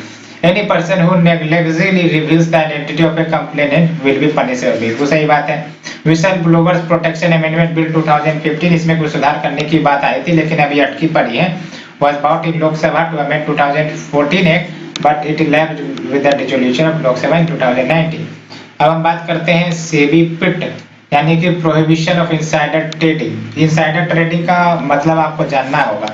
Insider trading एक प्रकार से नाम से पता चल रहा है, the trading which is done inside. Inside का क्या मतलब हुआ कि लेट से कि ये जो आपका स्टॉक एक्सचेंज मार्केट होता है जहां पर शेयर्स खरीदे जाते हैं, बेचे जाते हैं, अब क्या होता है उसका एक टाइम लिमिट होता है ओपन होने का, बंद होने का। लेकिन आप समझने की कोशिश करिए, जब ये स्टॉक शॉप्स यानी कि ये जो मार्केट बंद हो जाती है तो जो रात का समय होता है जब ये मार्केट बंद होती है तो पता चला कुछ इनसाइडिंग ट्रेडर जिनको प्रॉपर जानकारियां होती है, कनेक्शंस होता है वेरियस ऑफिशियल्स के साथ, और ये जो है उस प्रकार के इंफॉर्मेशन, सेंसिटिव इंफॉर्मेशन जो अनपब्लिश्ड है, जो अगले शेयर अगले जो आपके क्या कहते हैं जो डिस्क्लोज होने हैं नेक्स्ट डेट को ओपन होंगे मार्केट तक, लेकिन उससे पहले ही इन सब कुछ सारी चीजें पता हो जाती है और कहीं ना कहीं अल्टर कर सकती हैं किसी भी कंपनीज के क्रेडिबिलिटी को, किसी भी कंपनी के जो शेयर्स के प्राइसेस से वो डिस्क्लोज हो सकते हैं, कहीं ना कहीं जो कंपटीशन है वो प्रभावित होगा। तो इसी को हम कहते हैं इनसाइडर ट्रेडिंग, और इनसाइडर ट्रेडिंग डेफिनेटली इलीगल ही है। और companies act 2013 it makes it mandatory for entities which are listed on a stock exchange कि वो ऑडिट कमेटी सेटअप करे to investigate the whistleblower company complaints. ये याद रखना है आपको। और क्या आप देख सकते हो तो there is a ethical perspective of whistleblowing, यानी कि जब विसल ब्लोइंग के घटनाएं कोई व्यक्ति करता है, कोई व्यक्ति जब विसल ब्लोअर बनता है तो क्या एथिकल इश्यूज आती है। तो एथिकल इश्यूज यानी कि इनको बेसिकली मल्टीपल चैलेंजेस फेस करते हैं। फॉर एग्जांपल, जब ये किसी का कंप्लेन करते हैं अगेंस्ट करप्शन और मिस गवर्नेंस, तो क्या एक इश्यू आएगी कि ये जो है ऑर्गेनाइजेशन के प्रति डिसलॉयल हो सकते हैं क्योंकि इन्होंने knowledge of wrong doings share किया है for the benefit of others, है ना। तो इससे कहीं ना कहीं उसके कंपनी की क्रेडिबिलिटी प्रभावित हो रही है, तो ये कंसर्न आ गया। दूसरा कंसर्न क्या होंगे, मोरल कमिटमेंट। तो ये पॉजिटिव इश्यू है क्योंकि अगर आप ऐसा करते हो तो मोरल कमिटमेंट जो आपकी सोसाइटी के प्रति बनती है कि करप्शन, बेईमानी, इन सबको धरती से हटाना, तो ये आपका फुलफिल हो जाता है। साथ ही साथ gaining mistrust of its fellow workers, तो ये तीसरा इश्यू आ गया। तो it brings to moral value. तो आप देख सकते हैं एक तरफ फेयरनेस एंड लॉयलिटी, ये इसमें कंफ्लिक्ट आ जा रहा है। तो आप देख सकते हैं एक तरफ फेयरनेस लाना है हमको, गवर्नेंस अच्छा करना है, दूसरी तरफ हमारे लॉयलिटी पर एक सवाल खड़े हो जाते हैं कि आप जो है कंपनी के प्रति लॉयल नहीं थे, आप अपने बॉस के प्रति लॉयल नहीं थे, इसलिए आपने उसको फंसाने का काम किया। तो taken to its extreme from loyalty perspective, whistleblowing may involve agonizing conflict when, for example, it involves violating the trust of co-workers who have engaged in wrongdoings or jeopardizing one's employer। तो इतना याद रखने की जरूरत नहीं, इतना आपको जरूरत भी नहीं है। While loyalty as an ethical value, अगर हम बात करें लॉयल्टी को हम इथिकल वैल्यू पकड़ते हैं तो ये कभी भी इथिकल ऑब्लिगेशंस किसी व्यक्ति के ऊपर नहीं जा सकता to act responsibly and be accountability for one's action including reporting wrongdoings in the best interest of organisation. क्योंकि हम जब रॉन्ग डूइंग्स को रिपोर्ट कर रहे हैं तो it is not against the interest of organisation but it is in the best interest of the organisation and its stakeholder. तो ये बात है इथिकल इश्यूज, तो आप इसको तैयार कर सकते हो एथिक्स पर्सपेक्टिव से, क्योंकि यस ये तीनों इश्यूज आएंगे और ये आपका केस स्टडीज जो एथिक्स के पेपर में आते हैं उसको भी स्ट्रॉन्ग करने में मदद करेगा। अब बात करते हैं कि क्या समस्याएं विसल ब्लोइंग मैकेनिज्म हमारे जो देश में है वो फेस करता है। तो सबसे पहली बात तो विसल ब्लोअर्स प्रोटेक्शन एक्ट 2014, इसी के साथ समस्याएं।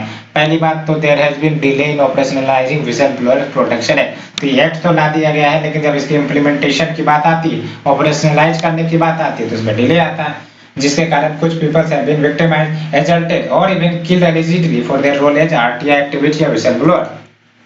उसके बाद ये आप देख सकते हो there is no penalty against any public servant who may be victimising the government. है हो सकता है कंप्लेंट को जो पब्लिक सर्वेंट या ऑफिशियल विक्टिमाइज कर रहे होंगे तो इनके ऊपर कोई पेनल्टी नहीं लगने वाली।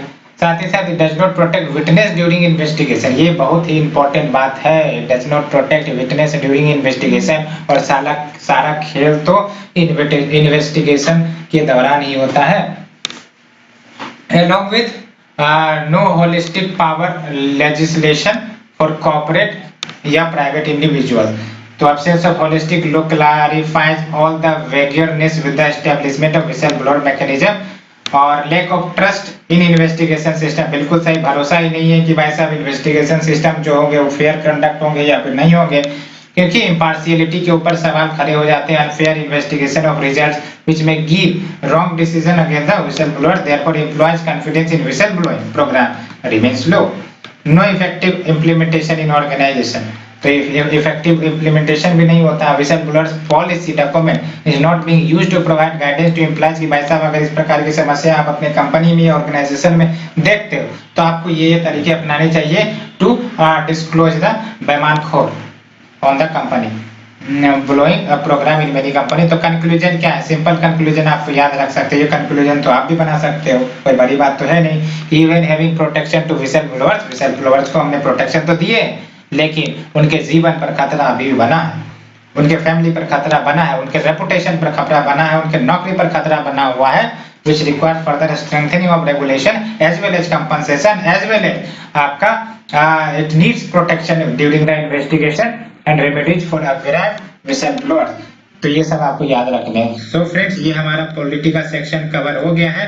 अब अगले वीडियो में हम जो है इंटरनेशनल रिलेशंस के वीडियो कवर करेंगे, लेकिन इससे पहले मैं आपको बता दूं प्रीलिम्स 2021 के लिए क्या याद रखना है, बिकॉज आपको हर एक इन्फॉर्मेशन मैं बार बार कह रहा हूं प्रीलिम्स 2021 के लिए याद नहीं रखने। सबसे पहली बात तो विसल ब्लोअर्स का डेफिनेशन याद रख ले कि विसल ब्लोअर्स का क्या मतलब है। वैसे व्यक्ति जो सीटी बजा दे, सीटी बजाकर सबको जगा दे, सिंपल भाषा में आप याद रख सकते हो। दूसरा इंपॉर्टेंट बात, हमारा जो रेगुलेटरी प्रोविजंस है उसकी कुछ बातें याद रखनी है। For example whistle blower protection act 2014, इससे कुछ प्रोविजन, फॉर एग्जांपल ये जो है इसमें आपको विसल ब्लोअर का डेफिनेशन एक्सटेंड किया गया है, इसमें गवर्नमेंट ऑफिशियल तो शामिल है ही है, for example other person and non governmental organisation ये भी शामिल किए गए। साथ ही साथ ये भी आप देख सकते हो कि does not apply to the armed forces of the union, ये आपको याद रखना है। साथ ही साथ disclosure can be made in writing और ईमेल आल्सो, ये भी आपको याद रखना है। और ये तो बिल्कुल याद रखना है, any person aggrieved by any order of the complaint of the authority may prefer an appeal to the high court within a period of 60 days from the date of the order। तो ये याद रखना है आपको। और क्या याद रखने हैं आपको, और ये आपको बेसिकली एथिकल इश्यूज मेंस के लिए है, नहीं याद रखने हैं आपको। हेलो विथ ये जो आपका कंपनीज एक्ट 2030 है, 13 है basically, it makes mandatory for entities listed on stock exchange. याद रखना वैसे एंटिटीज, ऑल एंटिटीज नहीं, वैसे एंटिटीज जो स्टॉक एक्सचेंज में लिस्टेड है वो ऑडिट कमेटी को बनाना मैंडेटरी होगा टू इन्वेस्टिगेट व्हिसलब्लोअर कंप्लेंट। और कैप्स जो है वो तो मेंस के लिए इम्पोर्टेंट है, वो आप मेंस के लिए देख लेना। और ये याद रखना है, there is no penalty against any public servant who may be victimising the complaint. और बाकी अन्य समस्याएं तो है ही इनकी, वो आप प्रीलिम्स के लिए इम्पोर्टेंट नहीं है, बट हाँ मेंस के लिए याद रखने हैं, जो मैंने आपको प्रीवियस लेक्चर में बता दिए हैं। सो कंक्लूजन तो आप अपने से ड्राइव कर सकते हो। तो हो फ्रेंड्स, आपको ये सीरीज पसंद आ रही होगी, और मैं बार बार आपको बता रहा हूँ, इट इज नॉट नेसेसरी कि आप सारे एक एक पॉइंट जो है रिमेंबर करें। प्रीलिम्स के लिए आपको कुछ ही पॉइंट्स याद रखने, सो दैट आप एलिमिनेशन टेक्निक का इस्तेमाल करके आसानी से आंसर पर पहुंच सके, बस। उसके अलावा आपको कुछ भी जानने की जरूरत नहीं है। उसके बाद तो सारा खेल मेंस आंसर राइटिंग का है, आप उसमें भी कुछ लेक्चर्स लेकर आएंगे। So friend, thank you very much. अगर आपको पसंद आ रही है तो please like share subscribe comment जरूर करें। Thank you friends, thank you very much.